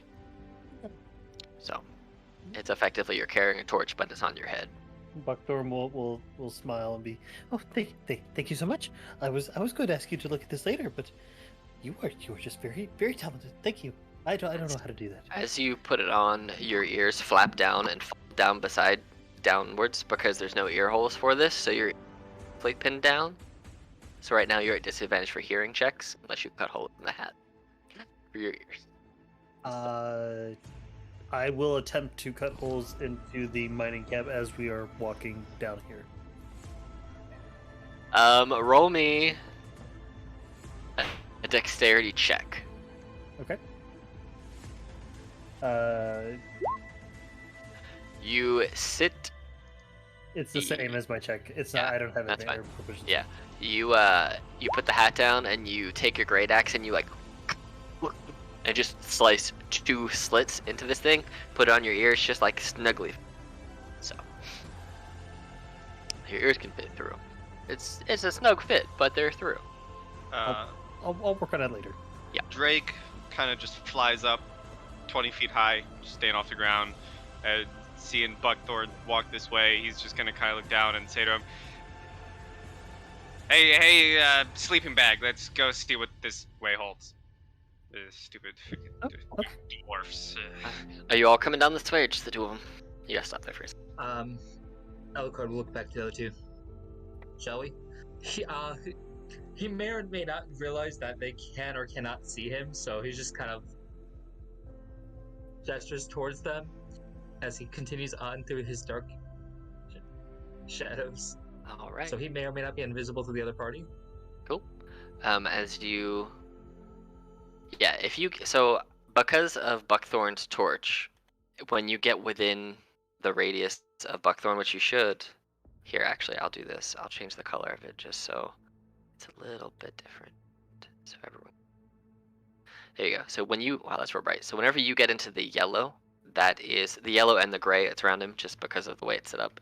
Whenever you're in that yellow, the yellow is dim light, and the bright, I think that's how that's going to work, right? Yeah, so the yellow is dim light for Buckthorn, and the non-yellow around him is bright light. So if you ever end up in that gray area or non-yellow area around him, you are effectively in bright light. Just so you know. Just for your... Is it 2020? It's 2020, yeah. I don't know, it's just being funky like that. There you go. There we go. There Could you be go. because I also have a torch Yeah, light. that's why. I think yours is just skewing it. Yeah. So as you guys come down this way, go ahead. It's actually not going to matter after this room, but go ahead and make perception checks. Ooh. Can I also do something as we're traveling? Sure. Can I pull out my... I don't know if this is... No, this probably isn't how this tool set works. But I wanted right here. Stay right there. I wanted to pull out my navigator's tools and try to use it to like mark our path in case we get lost in the mine. 100% you can do that. Cool. Cool. So as you guys get down here and you're marking the path, you guys start to hear what sounds like deep grunting and snoring almost. And as you look over towards this little pond of water, as you guys all start to, I'm going to say you guys have all kind of maneuvered your way, at least around this corner here. Ah, no, you're all... Oh, 2 people on top of each other. All right. As you guys all maneuver your way around this distance, this big metallic creature just kind of sleeping in the water. Everybody make stealth checks. Does he have a collar? He does not have a collar. I'm gonna take him home. Oh no! Could have adopted him. Oh no! Oh wait, Dumb bunny. that didn't roll properly. She has to roll with disadvantage because of her chainmail. I'm gonna have to pick up monk Uh, at some levels. Drake, roll. Why'd you roll a survival? You need a Oops. stealth. Stealth is actually better. All right, Jeez. so 23, 16. Well, I'm gone. As you guys start getting closer and closer, you see this. You're a nature cleric. Roll a nature check, and I can tell you if you know what this is. 9. You don't know what this is, but you imagine this is the big metal, exciting thing that the rats were talking about. They never specifically said what it was. They just said it was exciting and it was made of metal. And so now looking at it, you realize this is parts, and could be exciting to them if it didn't eat them. And I'm gonna just roll a straight up perception at disadvantage because it's asleep. And it rolled a 12.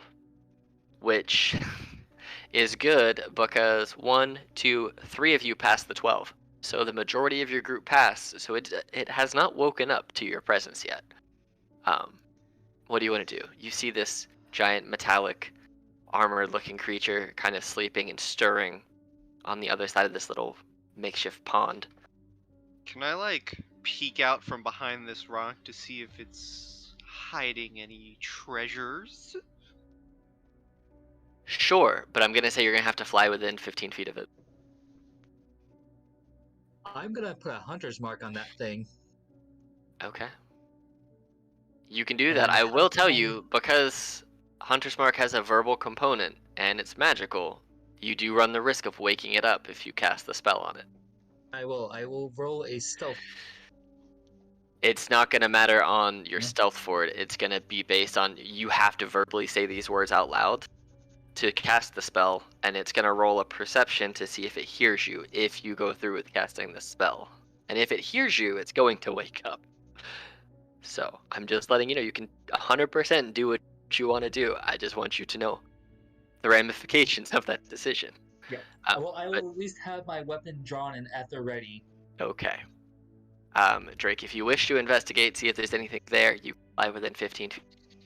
You'd have to make a stealth check getting close, and then you can roll an investigation check. So No, that thing is big. It could eat me in one gulp. I'm cool. I'm just gonna Okay. hide behind the rock up here and just kind of peek at it. actually, you're flying, right? Yeah. It doesn't know you're there.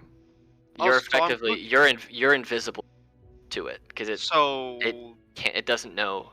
There is no way that it can tell that you are in the air. so I can fly up safe and sound?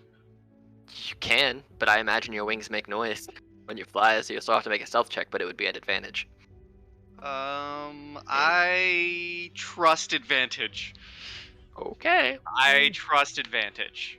You gotta get within 15 feet, so. 5, Mm. 10, 15. The rest of you, what are you doing while you see Alucard prepare an attack and Drake fly closer to this big metal monster? Holding my breath. Okay. Okay. So, Okay. stealth with advantage. Mm-hmm. I believe. Yes, you do.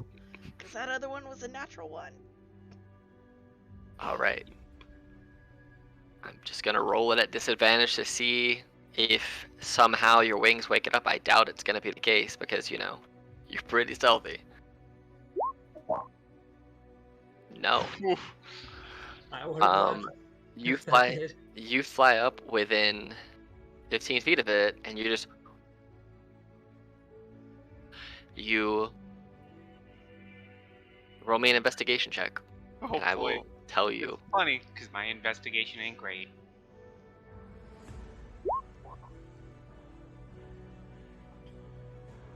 You fly up, and looking at it, you see in the water beneath it this pile of reflecting metal, and it looks like a bunch of coins. I The will coins- fly. The coins look silvery to you, though. I will fly back. Okay. Do you want me to do another stealth, or? No, we'll keep the one that you had because you basically just like coasted it and coasted back. And I will land on Buckthorn's head, right next to his ear, Mhm. and I am kind of cupping my hands and whispering into his giant ear. Hey, I found some coins. It's in the pond.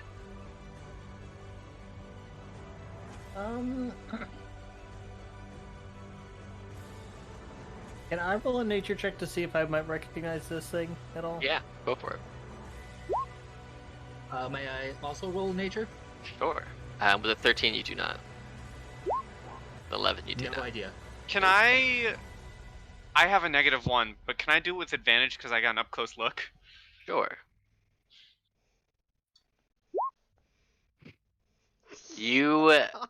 in your, you know when people get drunk in inspiration, you're at that point where you're almost getting hungover, but you're at that point of like pure brilliance for some reason, and you know that this is a bullet.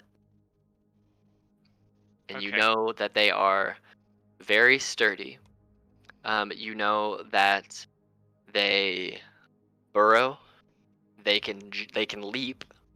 Whether they're standing or running, they can leap and they bite hard. Okay, so knowing this, I kind of reach into my pouch and pull out an appropriately sized flask that doesn't grow in size. This is the good stuff. And I did take a swig, and I kind of just whisper back into Buckthorn's ear, "Yeah, I needed to be drunk for this one. That's a bullet.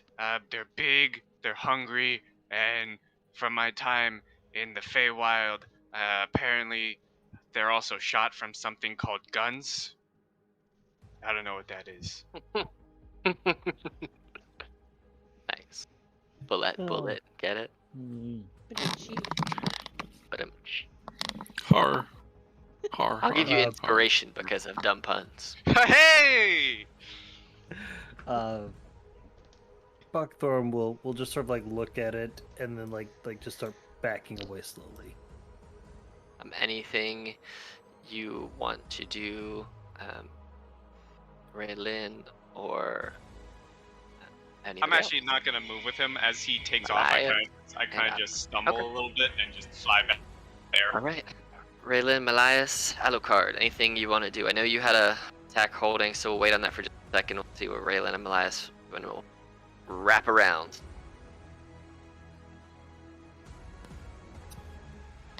So Drake identified the creature or what was behind it? The creature and Drake saw that there were some silvery-looking coins in the water that it's resting on the other side of. So then I'll like whisper to Drake, like, is it dangerous? If it wakes up, is it going to attack the first thing it sees? It can probably eat me in one bite. But what about us? Maybe like 3. That makes sense. That checks out.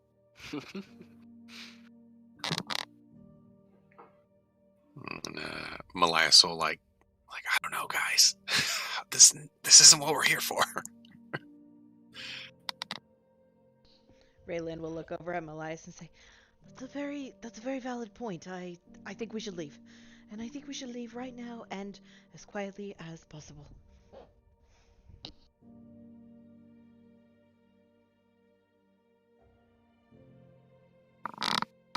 All who oppose. But the coins. Yeah, but your life. But more drinks. Think of all the drinks I could buy. Think of all the drinks you can't buy if you're dead. I think we can take it. I don't think I'm drunk enough to understand your point of view. And then I take another swig of my flask. All right. I'm not concerned about roll a if you can thing. fight it. Okay.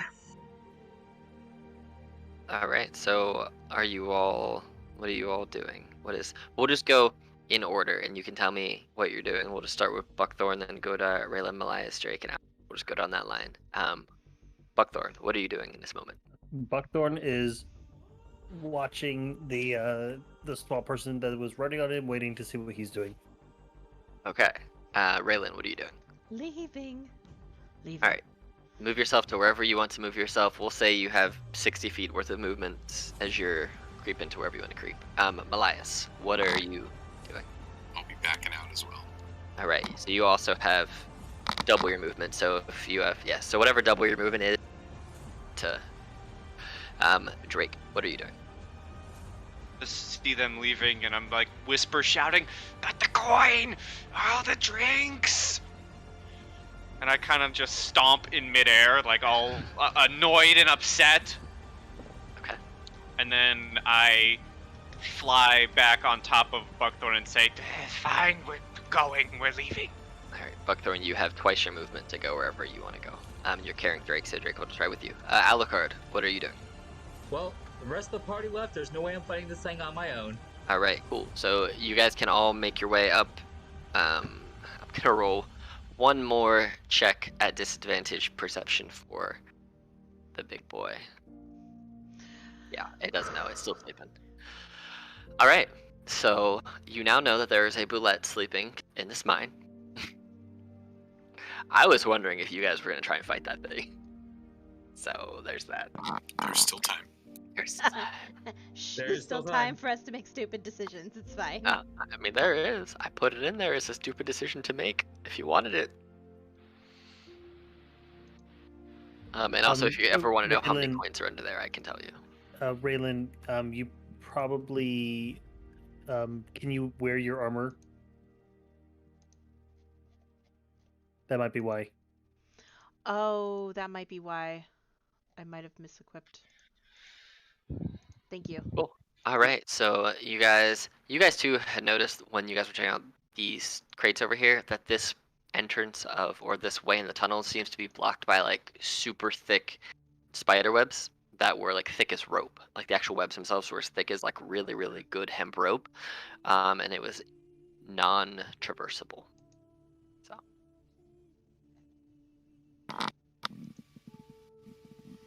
In which direction? I missed that. the one up here by the crates where you guys were. Yeah, there's the spider webs in the corner, but they're like super, super thick and don't seem traversable through there. And I try to slash through them with my great axe. You can try, but I'll tell you, it's 150 feet of thick rope, and by the time you get halfway through, they get thicker and thicker and thicker, so you would end up getting stuck. And then, if you want to go that way, you can, but you'll end up fighting some driders. And then your bullet food.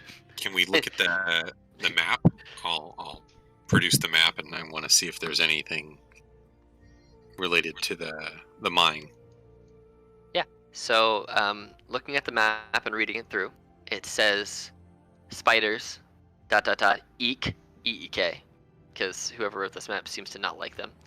And then inside it says, also on the map that you copied, it talks about water sources. And then besides water source, there's also a question mark. But they did say that it seems that whoever, that the dwarf guy who has the beard oil seems to be trying to shut down the mines and make it so it's his own personal mine, shutting down different tunnels. So he has the lone ownership of this place to try and do whatever it is he's trying to do with beard oil. Okay, interesting. Right, I'll follow Alucard. Okay, cool. So you guys, as you're passing through here, you can look up in these gaps. All you see is that they're just little cutout tunnels, which were probably mined for whatever resource, rocks or gems or whatever they were finding there. But they seem to all stop in the general same area, which is because it's getting close to the outer wall, and so they know if they dig through that, they're going to dig through effectively the walls holding this place up. So they kind of, you can see where they actively chose to stop. Are we going in the proper direction that the mice told us where the guy was? Or Mhm. is that south? Yeah, the mice told you to go over this general direction. Okay, great. As you look down here, you can see that the railway, or the minecart railway, seems to be going into what seems to be now just a collapsed tunnel. Like the ceiling was collapsed down on it. This is the way. This is the way. This reminds me so much of my first exploration into a tomb. Oh, this is so exciting. As we're moving, Drake just kind of chuckles to himself and thinks to himself, yeah, let the dwarf deal with the big giant metal monster. Let him get eaten. See how I care. Funny. Cool. So you guys gonna make your way down through that? Oh, Raylan was on top of something. Yes. Oh no, she's right on top of people. Step Cool. on people. All right, sorry. so you guys can make your way further and further down this mine shaft. It starts to get a little bit more and more lit as you start to go this way, and you hear more and more the sound of water getting a little bit louder and louder. Not like flowing of like a waterfall or anything, but you can just hear it kind of sloshing, like there is some movement somewhere. But as you start to get that way, you guys all find yourself here. So you find yourself in this area where you're stepping into the water. It's only about ankle to shin deep. And as you look ahead, you see that in front of you, there are stalagmites growing up from beneath the water, almost to the ceiling. And everybody make me perception checks. Is that what the empty blankness is? Mm-hmm. Yeah, you can't see through the stalagmites that are like floor to ceiling high. Oh shit. Oh my god, that's a 22. With your natural 20 Buckthorn, you're listening and you're hearing the sloshing of things. And this whole area is generally pretty well. There seem to be some torches kind of stuck in to the ground here, like they're hammered down in there into the rock themselves, and the torches themselves are a solid 6-7 feet up, so the area is lit as you see it. But up over here, you see there is some light permeating out from the whatever's inside of these stalagmites. Whatever the stalagmites are encasing and blocking from view, you see there's a little bit of light coming from up here. You would see his ears sort of like perk up and like radar dishes like just like turn and like focus in on that area, and he would like whisper, I'm pretty sure I hear something from within the stalactites, and if you look, there's some light escaping over there. I think he missed down here. As that happens, Drake kind of just like bounces back a little bit and says, "Whoa, okay, watch the ears, man, watch the ears. I'm still up here." There's the most dramatic music for this encounter. There's light. Oh my god. It just hits. It's like, "Brah." I mean, we could go back to vibing in Arizona. Yeah, let's vibe in Arizona again, man. This is Arizona territory. This is clearly Arizona. Dry and barren. Okay, so what are you guys doing as far as he alerted you to this light on the location? What do you guys want to do?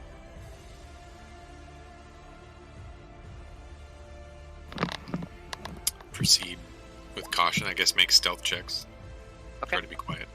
Cool. Everybody go ahead and make stealth checks if that was what you are trying to do. Jeez, the other one was a net 20, Here you go. but it's a 16, but still not too bad. Alright, and this area for its purposes, this is considered just regular light because there are torches. So you can see the water, you can see the ground under it. Oh, if we're not like blinded anymore, I will unlight my torch so I have both hands free. Okay. Because if light is You around, extinguish your match. yeah, I kind of just yeah, because like the beast I am, I extinguish it by like putting it on my tongue.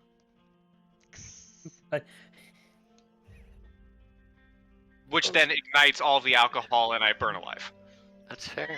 That is fair. Cool. Alright, so Alucard start making their way up there. We'll head there for a second. Are you guys all following them, or are you going a different way? So you can hang out right there for a second, Alucard. You see where the light's coming from, and you can see what you can see. That's what you can see right now. So you can see that far into it, as everyone else is playing. Yeah, I would be catch up. slowly trying to to make my way towards him, but knowing that I'm not normally a stealthy bunny, I'm like almost comically trying to be stealthy as I go through. Cool. Buckthorn seriously reminds me of the rabbits from Alice in Wonderland. Funny. Okay. Real quick, now that we've been here, does anyone recognize the name? If you get it, it's a very obscure reference, and I'd be proud of you if you did. I mean, I think I know what it is, but it's probably not what I think it is. Well, according to Google, you're a shrubbery. No. It reminds me of Foghorn Leghorn, but I know it's not that. No, Buckthorn is one of the characters from Watership Down. Oh, you Wash told it me down. about this before. So That's wrong. Then that's such a sad movie. Aww. what are you talking about? It's a happy movie about bunnies. It's perfect for your kids. Yeah, sure. We tried that already. We had to explain a lot to the children. All right. So I'm assuming the moving up to catch up with Alucard. Yeah. Cool. So you guys can put yourself up there. And do any of you speak Dwarvish? Gods no. That's disgusting. Why'd you ever ask me that? Nope. No. I speak of the goblin. You speak it to Goblin? All right. Hey, I don't speak to Goblin. All right. So as you guys approach, you start to hear just some mumbling, which you recognize because you hate them so much that it's Dwarvish, but you have no idea what. I just kind of like just have a look of disgust on my face, and I say, "Dwarves are abound." Everybody make me a perception check. Again, please, as you get close to where you see this light permeating out of. I'm almost Yes. tempted to ask for advantage because of hatred of dwarves. No, just regular. I'm so focused on being stealthy, guys. Okay. Raylan and Malias, you guys. It's strange because Malias, this smells like oil, but Raylan, it smells almost like a perfumed metallic liquid, kind of. And that's what you smell coming from the gap in this area right here. Can I identify particularly what it is? Sure. Let's say you both, since you guys both rolled that high, if you both want to roll investigation checks, Sure. see what you get. You Malias. So Malias, you smell oil, or it kicks in your brain as oil, like cool, oil, great, oil. That's why I'm here, oil.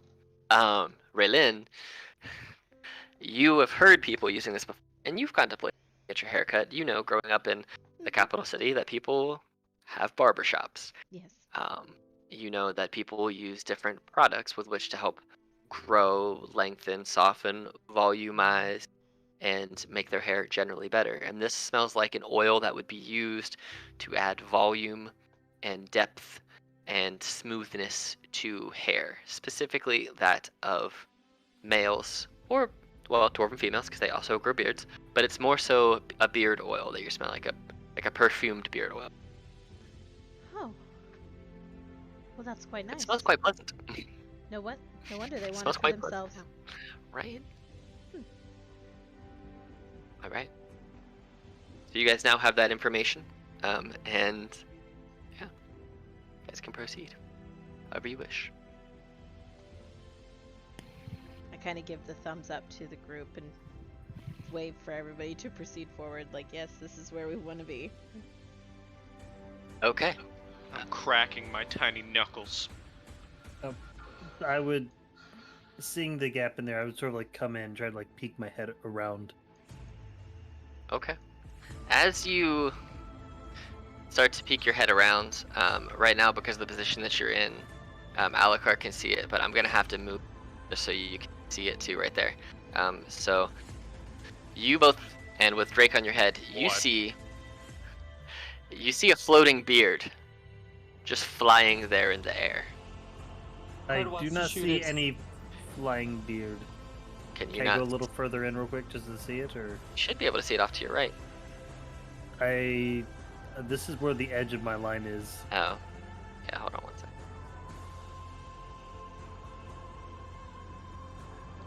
Yes, I see said flying beard. Swarm Yep. of beards. You guys see a swarm, you three that are there see this swarm of flying beard. Like this beard that is displaced and doesn't have a face. It just seems to be flying in the air. This faceless beard. Unnatural. Alucard wants to shoot it. Well, you currently have two party members standing directly in line of sight because they had to step through, so you would hit them in the head with your arrow. Drake just stares at this and then reaches into his little pouch and then full on chugs the remainder of his flask and just says, I am not drunk enough for this. Okay. Guys, please take a step back. I need to shoot this. What? Uh, What are you talking Buckthorn about? would pull back to turn and like is trying to like mime like he's basically like grabbing his like chin and like pretend like he's stroking a beard and then like do like flying hand motions. Huh? As Buckthorn begins moving back, Drake kind of flies in front of him and kind of grabs him by the face, essentially, and says, no, hold on. Me and you, bunny boy, we got this. And I kind of do like a Superman pose forward. It says, we fight! And I go full on charging in.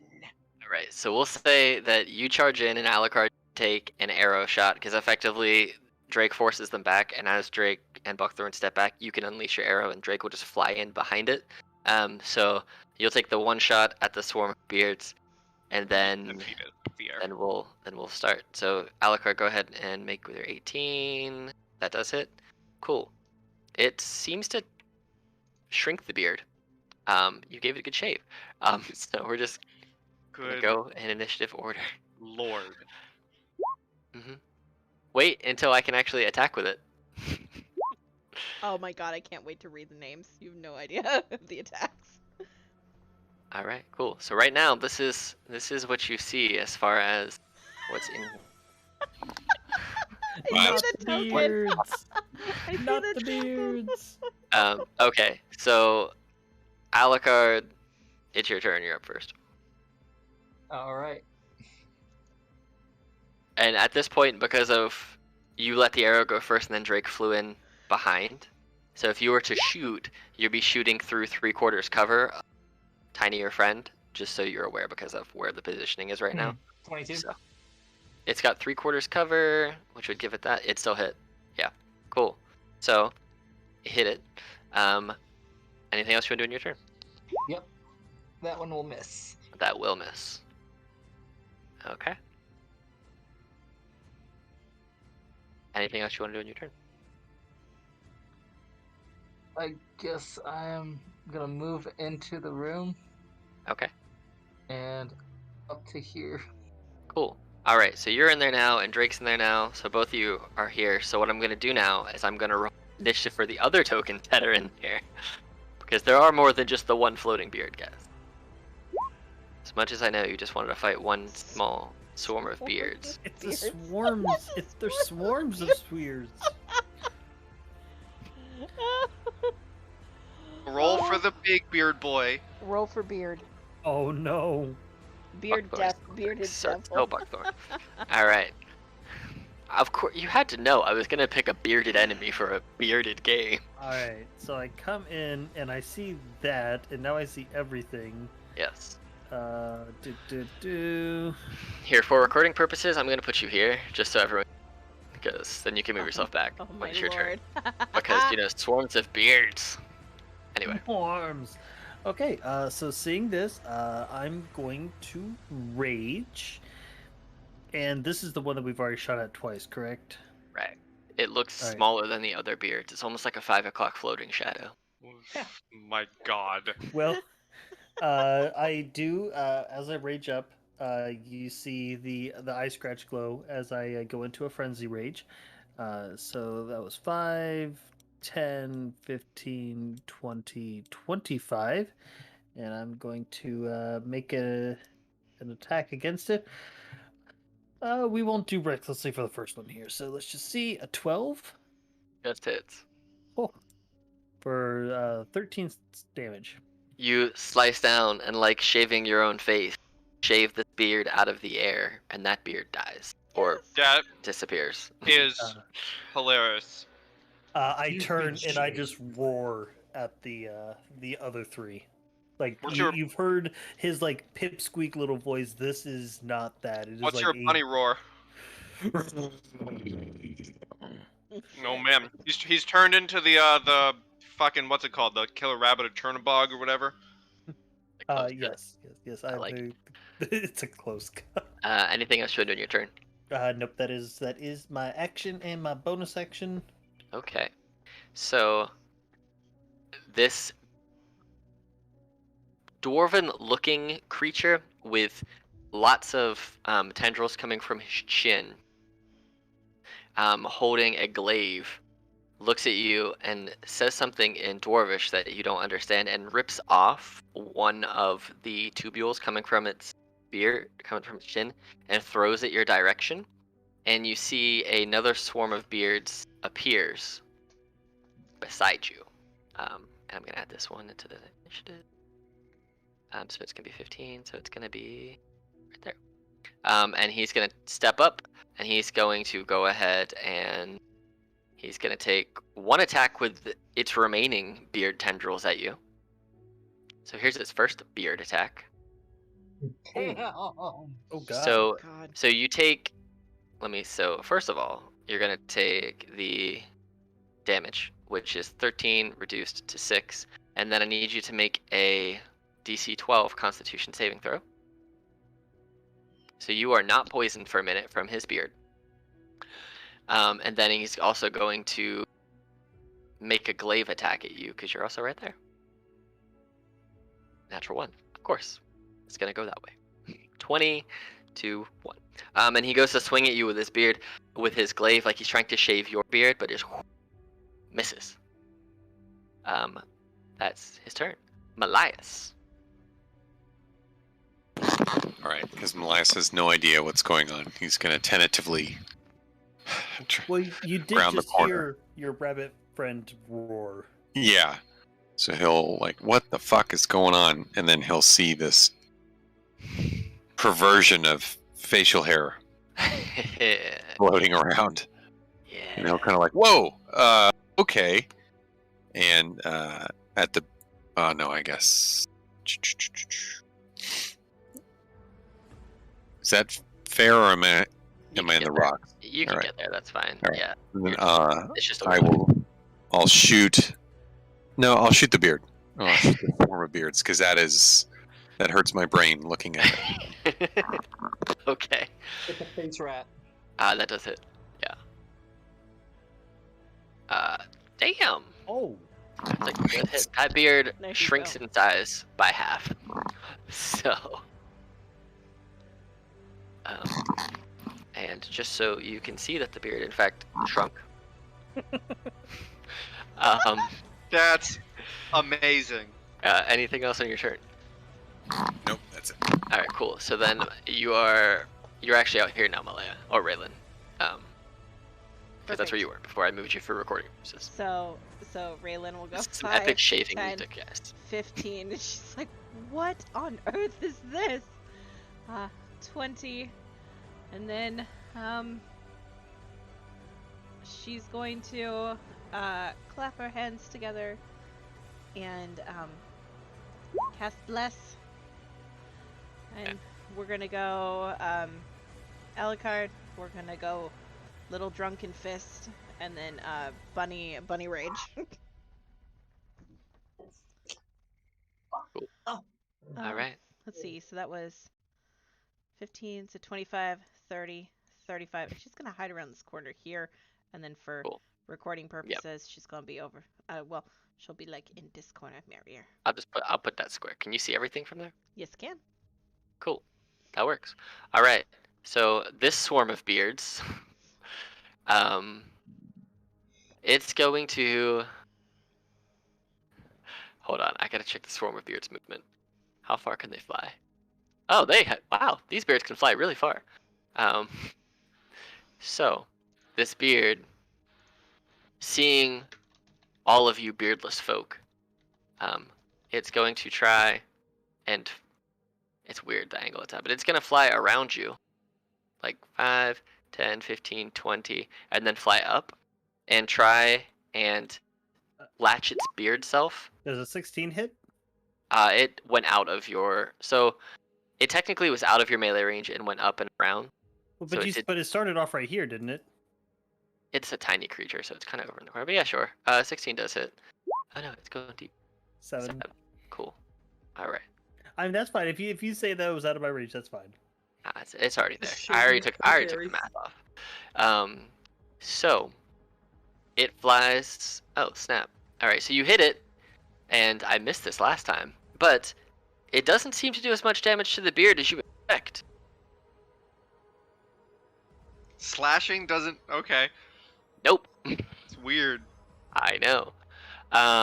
But it flies up to you. Also, here's what the beards look like for a big picture of them. This is what they look like. This beard flies up to you, Drake, and it's gonna try and smack you with a beard smack. Yeah. And so it's only the first, So just 3. just 3, because it has more than half its hit points. Okay, and now it is your turn. Ow. Okay, I'm fighting an equally sized me. I'm gonna punch it. I'm gonna punch the beard. Okay.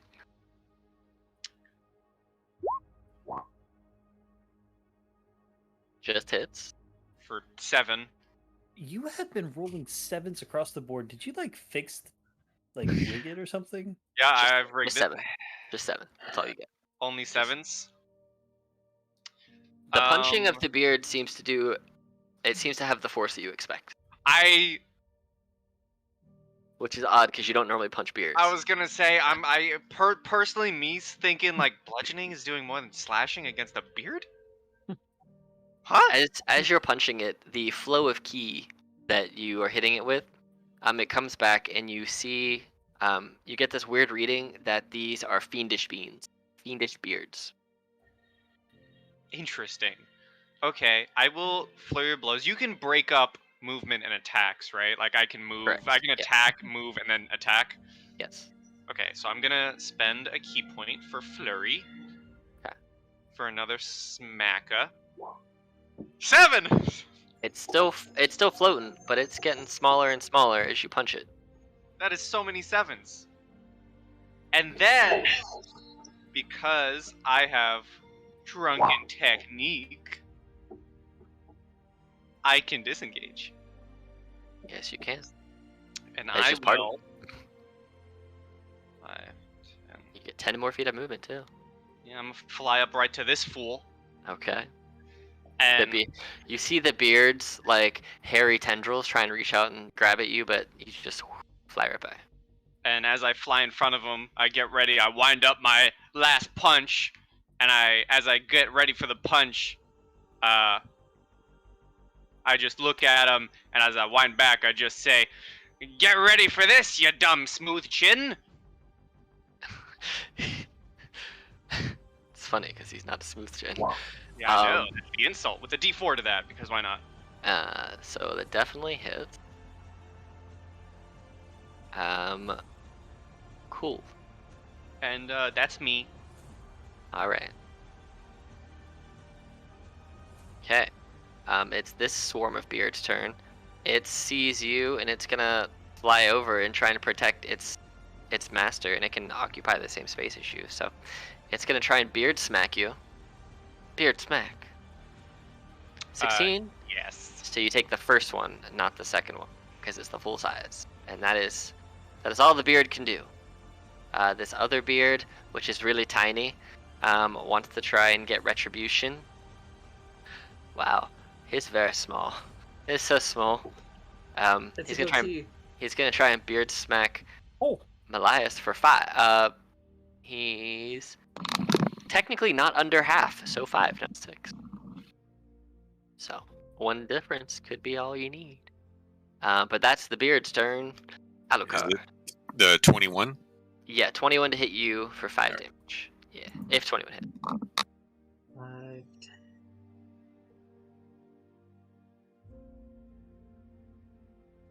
There, and I'm gonna try shooting him.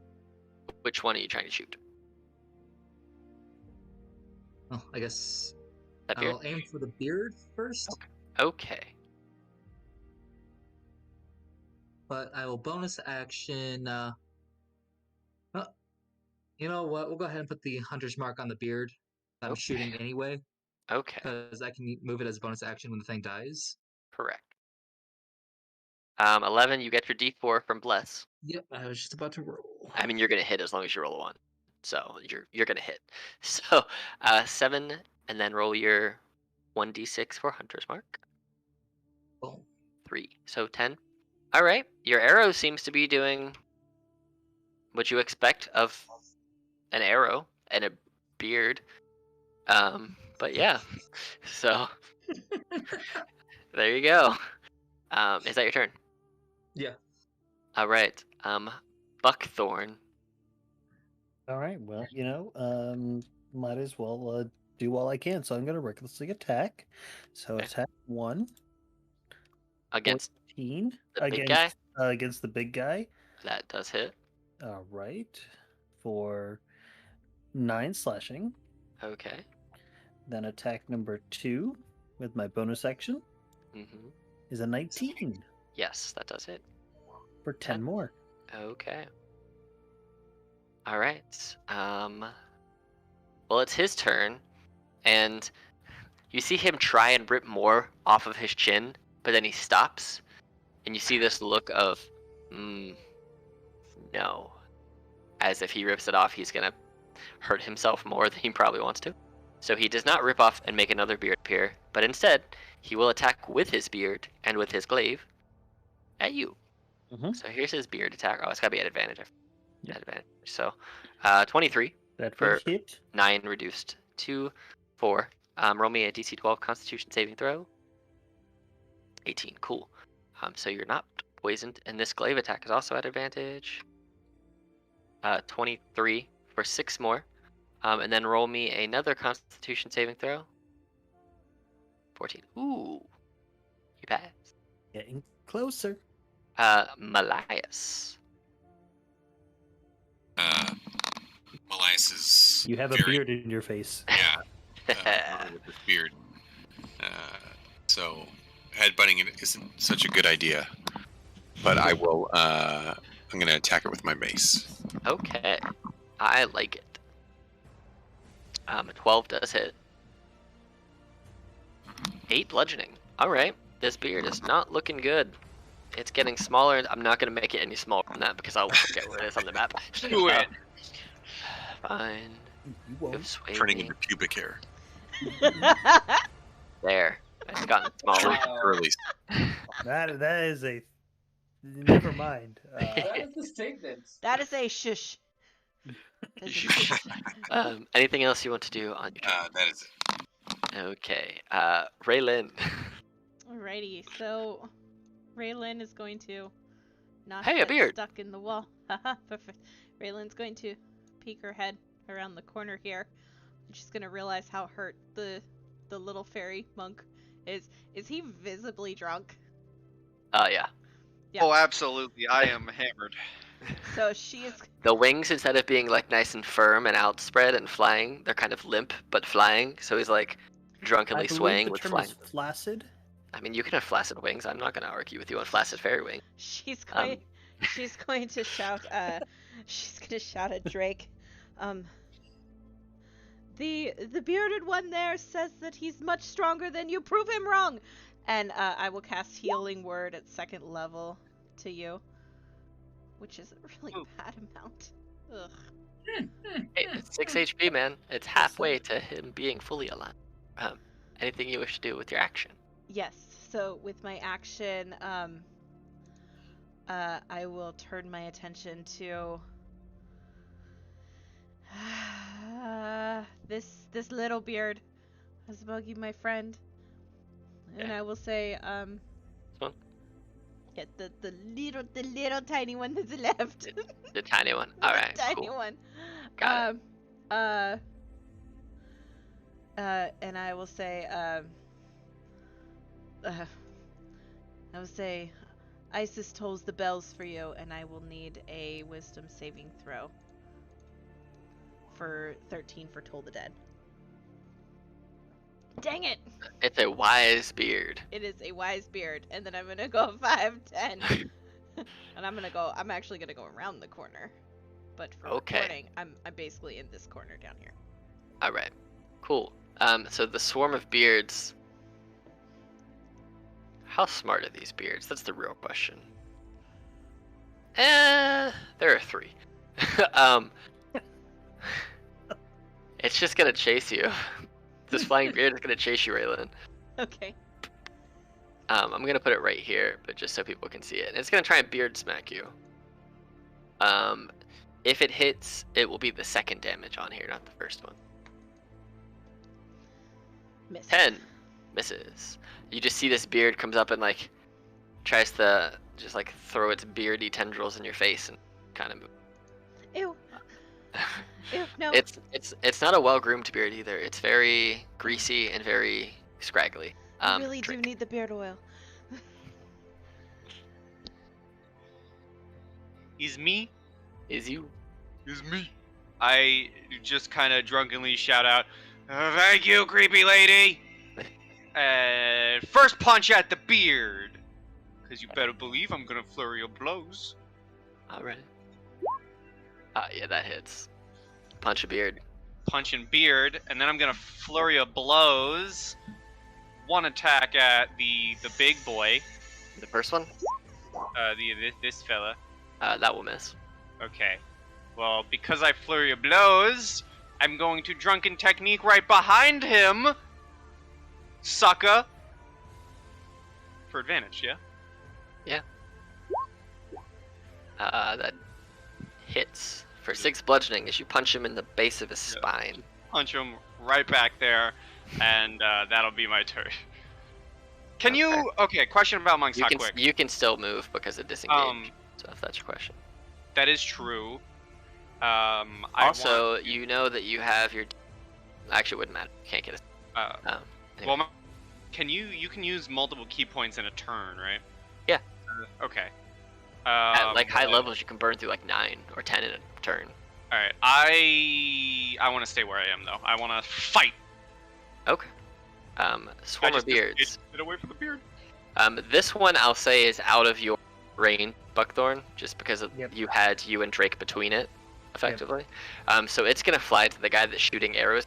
It's got 50 feet of movement. It's just gonna fly all up in your business. And it's gonna try and beard smack you with its beard.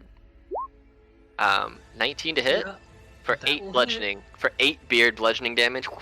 And I need you to make a Constitution saving throw to maintain concentration on Hunter's Mark. But you do have a D4. You pass anyway. Yeah, because it was 10, so you passed it. Swarm of Beards is gonna try and attack the thing that just maced it.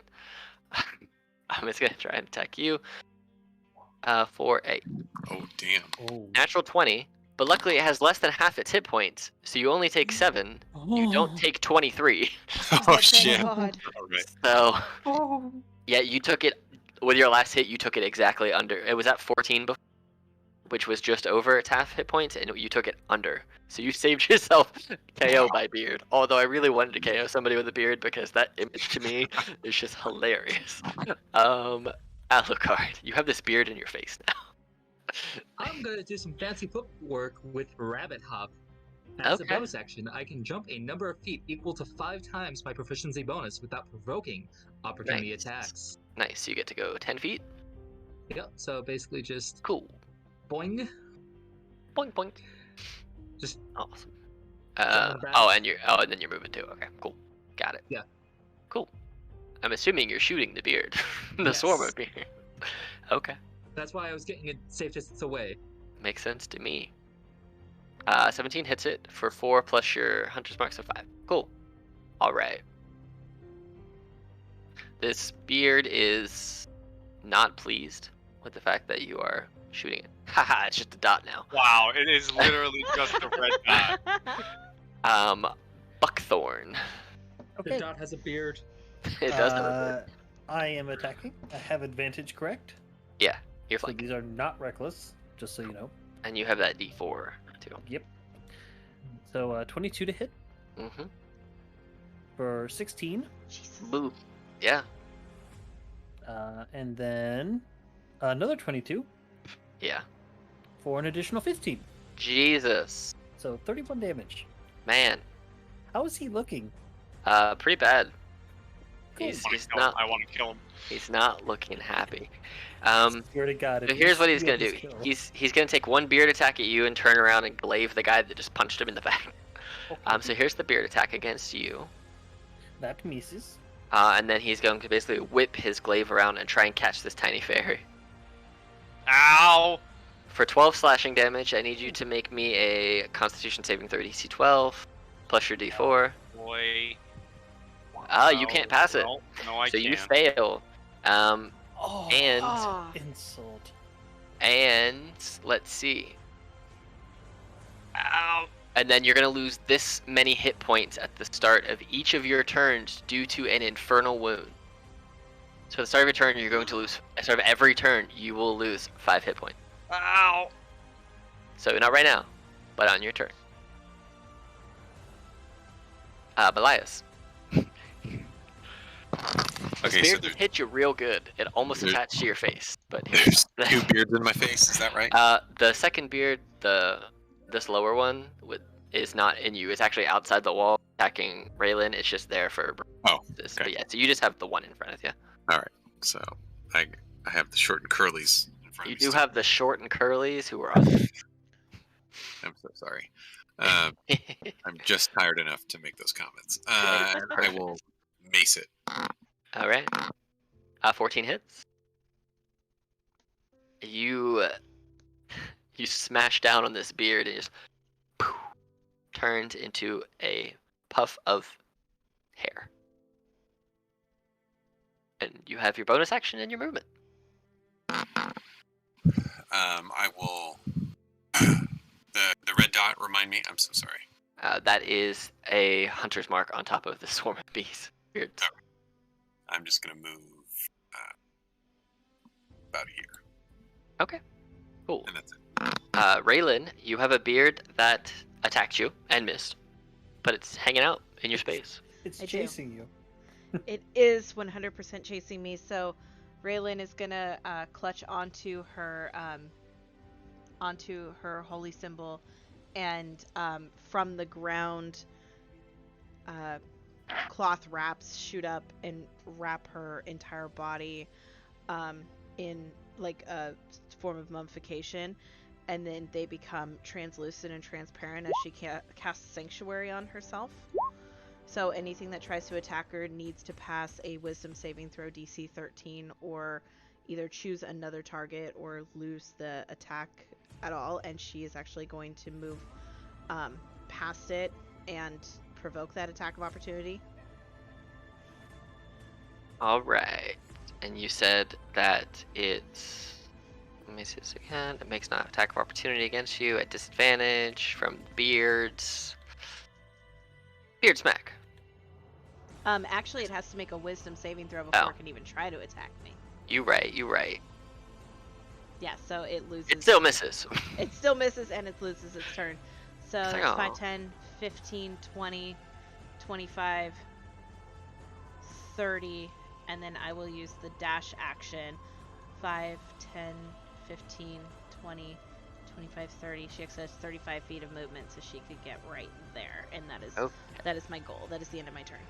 Cool. It is that beard's turn, so it doesn't lose its turn. It just loses that specific attack. So Yep, so if It any just- any hostile creature tries to attack me, as long as I haven't Yeah. done an attack spell, it has to roll the wisdom save. And I Cool. will put a different thing on me. it's gonna go ahead and just try and follow you. 15, 20, 25. Oh God, there's people. It's gonna see the first thing the spirit sees is Malias. It's just gonna attack the first. It's a 4 intelligence fiendish beard. It's going to attack Malias with a beard smack. 15. That does not hit. Okay, it would have been 1 damage if it hits. So Drake, So I lose 5 health, you lose 5 health. and I'm down to 1. You're down to your last one. It But can only be one. can you take out this dude? We're gonna find out because I'm going all in. I'm staggering in midair, and I'm going all in. Okay. Give me your attacks. Misses. D4. Yeah. D4. You- D4. It'll miss. It'll still miss. Aw. Well, flurry of blows. Okay. That hits. That's how you do it. Last one. Ah! That also hits. It's still standing. No! Oh, damn it! It's my Ah. turn. All right. This swarm of beasts is gonna chase the guy that ran away from it because it's a dumb floating piece of facial hair, and it's going to attack you, Alucard, with a 22 for. It's only 2 damage because it's got less than. So, you just take 2 because I'm assuming 22 hits. Yeah. And then I need a Constitution saving throw DC 10. You pass. Cool. So you do not lose your hunter's mark on the beard. It is your turn. I assume you rabbit hop. Can you? How many times can you rabbit hop? Proficient up to my proficiency. Cool. So 1 more, which is pretty convenient. So there you So go. basically just boing. And just Yep. sending it on a You're wild getting chase. chased by a living beard. That Nat misses, one. unfortunately. Oh, no. You wish. All right. Buckthorn. Kill him! Okay. Well, I saw my my small person that I somehow feel attached to, and the You're his mount. I am. No. I just saw Master get hit, and Blaster is pissed. Master and Blaster. Nice. So I'm going to make my 2 attacks against it, not added or at advantage, not reckless. Yeah. 19 Uh-huh. for 17 damage, Okay. and then another 19 for 9 more. Buckthorn, describe to me how you Masto Blast this Cut the beard off! guy to death. Yeah. So the first hit, I catch it right in its side, and as I sort of like jerk it out, I twist it around, and then with the final one, I just come scratching right down and just sever right through the beard. As you come down, severing the beard, it's almost like you sever the connection of the other beards as these facial wigs fall to the ground, limp, moist, and oily, dead, no longer animated, and this bearded demon-looking dwarf falls to the ground, no longer of this world. I go rushing over, and knowing that he's quite the champion, can take it, I pop open a potion of healing and just shove it into Drake's mouth. I kind of like, hold on, and as he's like, as he's shoving it into my mouth, and I'm drinking it. I kind of hurriedly reach down, like barely paying attention, and pull out another giant bottle of booze and start chugging it with the health potion. All right, roll your HP for the health potion.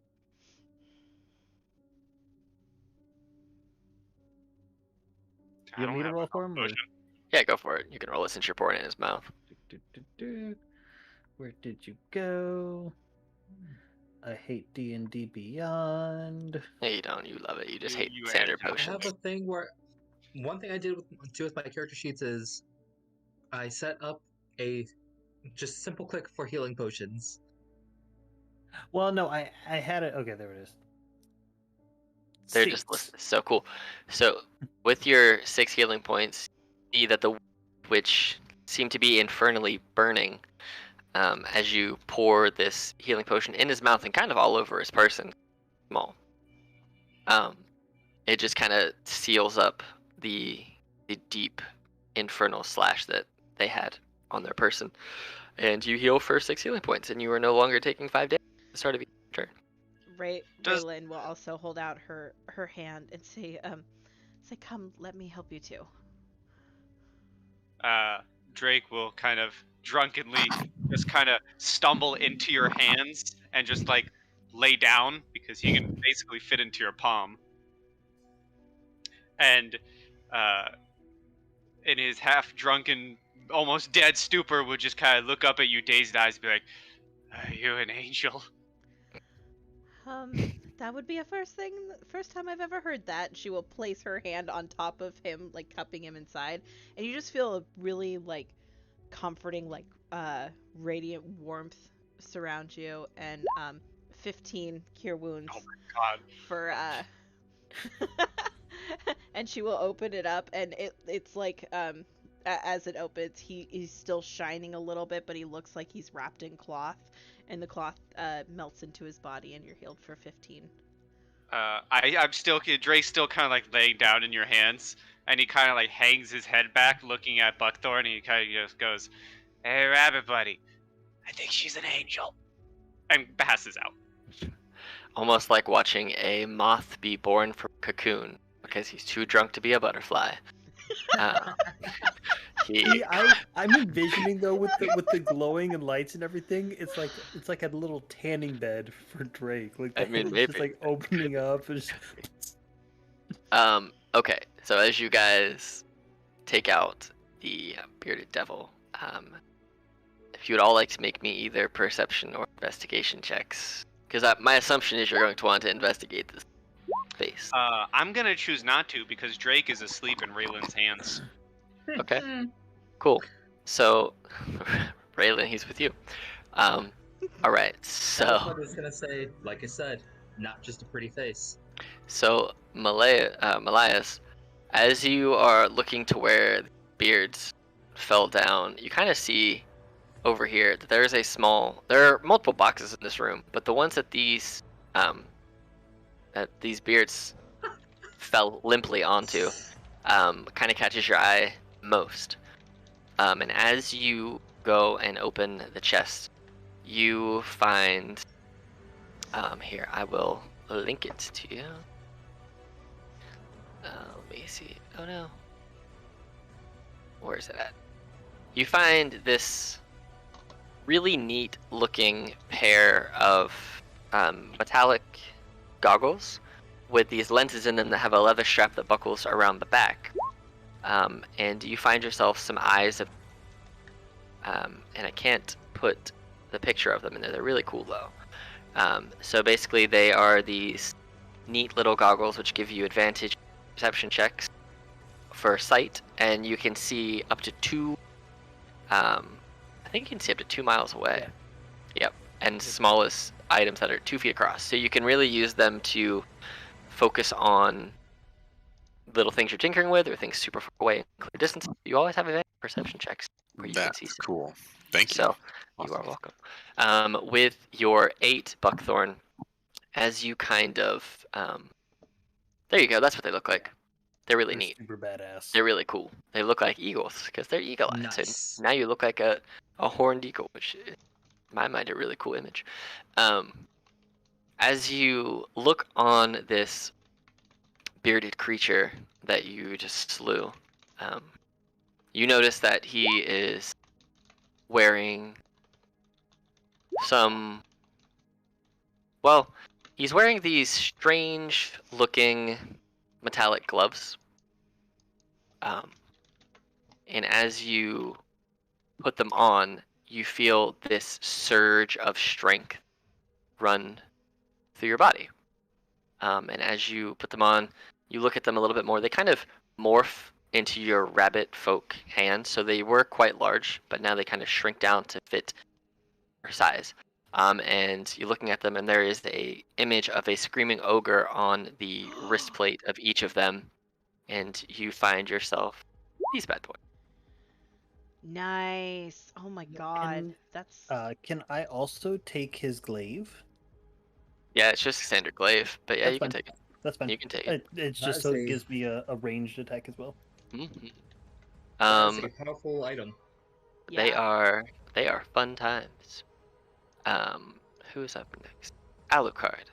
As you are looking around, kind of, you see that there are also these boxes and these crates that are in here. There's also a table, a couple of tables. One of them has like these weird alchemical setups on here, and that's kind of where the perfume scent is coming from. So you imagine that's probably the beard oil or whatever it is that this dude was messing with. You look over there and you see, kind of sitting next to it. You missed it before just because of the hustle and bustle and the craziness. You know, beards trying to attach themselves to your face, attack you. All the wild and out stuff that just went down here in the past couple minutes. But you see that there is this shining bow. And as you look down, it's very similar to the longbow that you use now, but it seems to be made of stronger looking material. The whole bow itself seems to be made of this deep earthen brown with flicks of golds and purples and oranges kind of wrapped throughout it, and you can get in different views from different angles, and the light kind of shines different colors. And as you pull back the string on it, and you knock an arrow and just kind of pull it back and forth, kind of stretching it out, you feel that the arrows and the string themselves are empowered in a different kind of way than what you're used to, and you find yourself a +1 longbow. Sweet. Mm-hmm. Raylin, after cocooning and re-mothborning a fairy folk in your hand, you kind of walk around as well, and you find the same tables, the same chest, everything. And one of the boxes catches your eye because it looks like something that you would have at an archaeological dig site. And as you kind of crack open this crate, this one's a little bit more sturdily locked. It's got multiple nails in it, so with the assistance of your party, you're able to basically crowbar it open and like pop it open. And as you look in, it's got different things protecting the items that are in it. You dig through, you kind of throw out the protective filling, whether it's hay or straw or random bits of plant material. You find two things. The first thing you find is an amulet, which it's kind of shapeless. It's just kind of this weird square shape on a string. And as you don it and put it on over on your neck, it kind of merges your religious amulet that you already use as your casting focus. And you see that you use an Ankh as your casting focus, correct? Correct. So instead of it just being a single Ankh, imagine that it kind of has a second one that appears, but it's offset a little bit. So kind of like at the 12 o'clock and the 1 o'clock position, you have a golden and a silver Ankh that are on top of each other, and it can kind of spin and rotate on this leather neck wrap that you have as necklace. And as you equip it and you feel this magical power just kind of urge through you, you feel like your spells and your magic has been empowered even more so, and you find yourself a +1 amulet of the devout. Also, inside of this crate, you find a very dusty notebook, and as you pull out this notebook, a lot of it's in Dwarvish, so you're going to have to get someone to decipher it for you. But from the drawings that you can make out and some of the words that you can read common, you see that there are references in some sketches of old mines which seem to be linked to other burial shafts and some tombs kind of throughout Erden. It's almost like a very crude drawing of Erden scaled down, and it's really only like half of the whole country, basically from Virden City west, from as far north and as far south as it can go. Basically your north-south border all the way to your western border from Virden City over. It's kind of crudely drawn, and you see there are some old mines, and then some burial shafts, and it says these things beside them. Burial shaft, tomb, ? Items, ? It looks this is more like whoever he got this from seemed to have been an explorer of some sort throughout Erden, kind of trying to just look more in the depths of the country, of the land itself, more so not what's above, but what's below. So, Isis be praised. This is exactly what I need.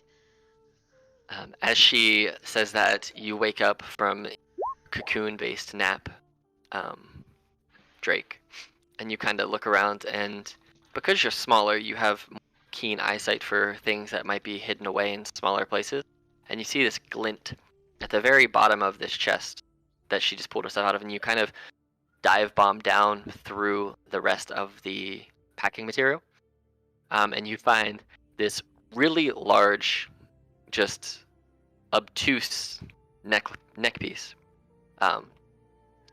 and as you look at it, you kind of grab it, and it shrinks down to fit your small frame, and it is this silvered chain with holes through the whole chain with this almost cylindrical jewel on the end of it with some leaves carved in. It smells like old ale-stained wood. And when you put it on, you feel like drinking. And you feel like drinking more than you ever have, which is weird because you drink a lot.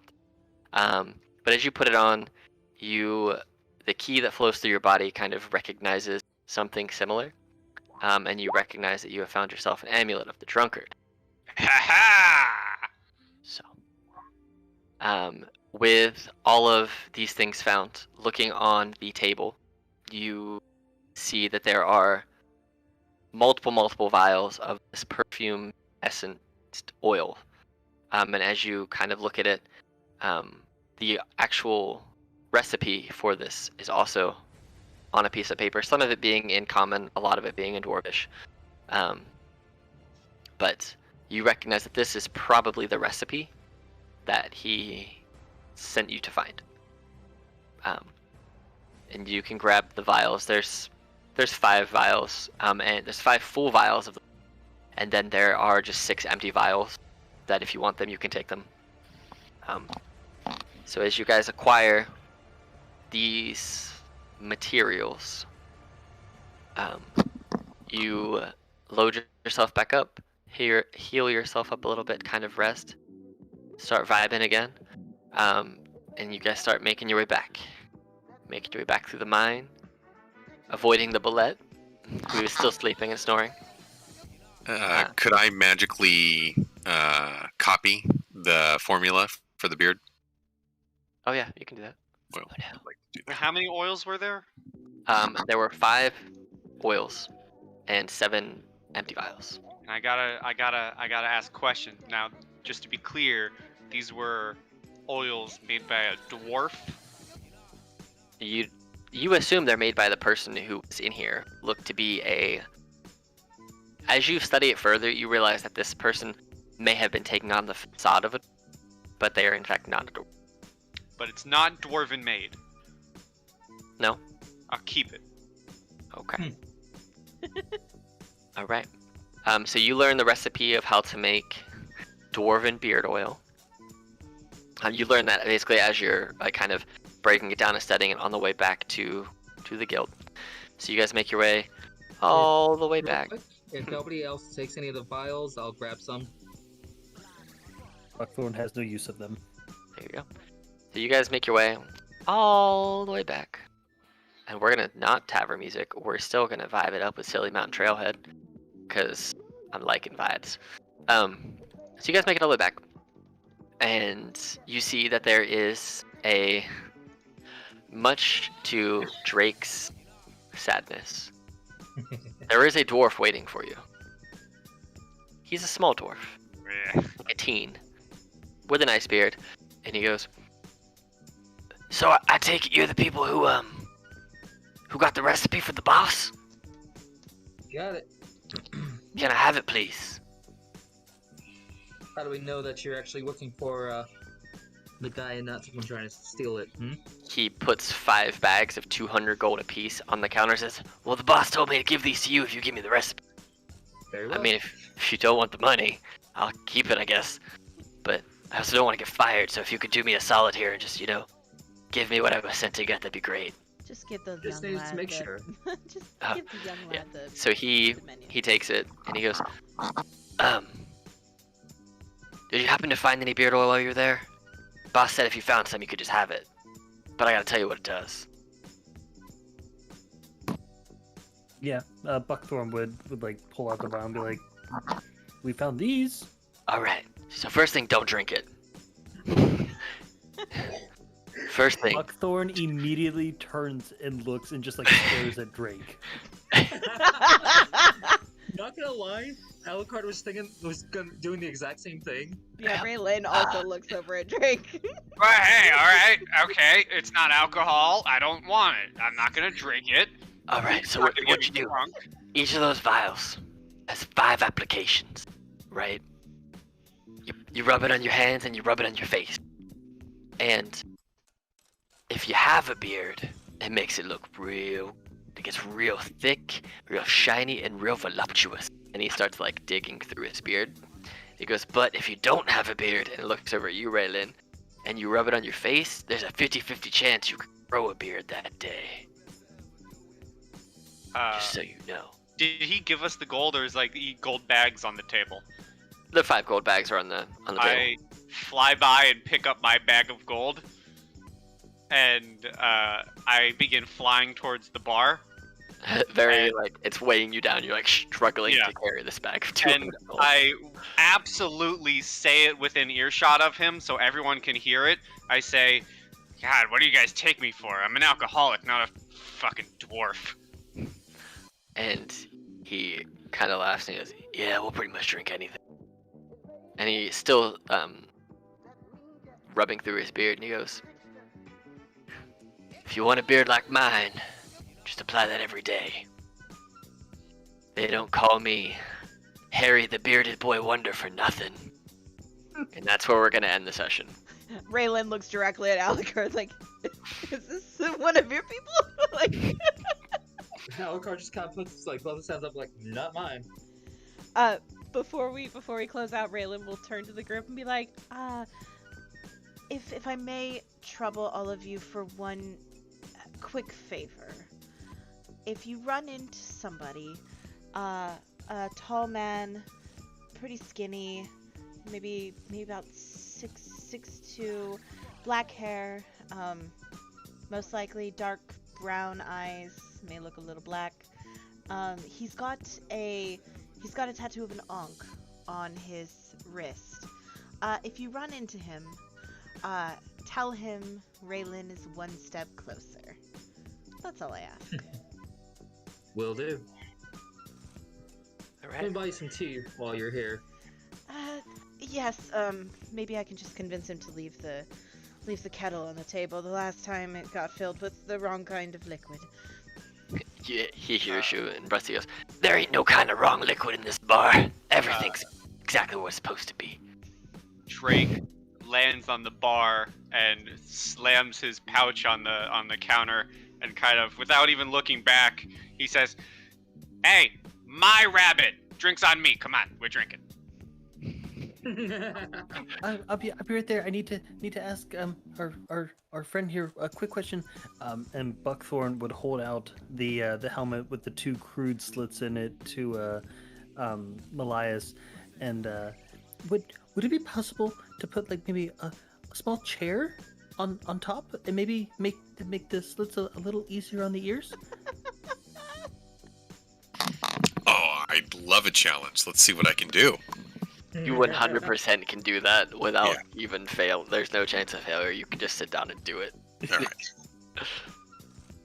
So then, yeah, I craft away and I make a nice little. But I'm not going to make it like a chair. I'm actually going to make it look more like a beanbag chair, like something that you can lounge in. That's even better. When you're a drunk, water you bed. want to lounge, man. That's all you want to do is just lounge.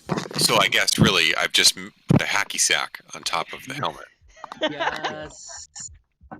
Hey, Hacky Sack's now canon and Erden, Just so. stuck it down with some glue. He would pay you 5 gold for the work because he doesn't know how hard it actually was. Malias would turn it down. Be like, no, it was fun. My pleasure. All right. Well, with that, you have completed Bearded Beards Are Better. Or Better Beards Are Better. You know, beard stuff. This was fun. All right. Yes, This was great. great game as always. As And always. Super Wonderful Fantastic players game. as well. So thank you, Alex. This was great. And as always, everybody say goodbye to YouTube. Bye, YouTube. Bye, YouTube. Halloween. In case Bye, I don't get a chance to say YouTube. later. Happy dungeon delving, everyone.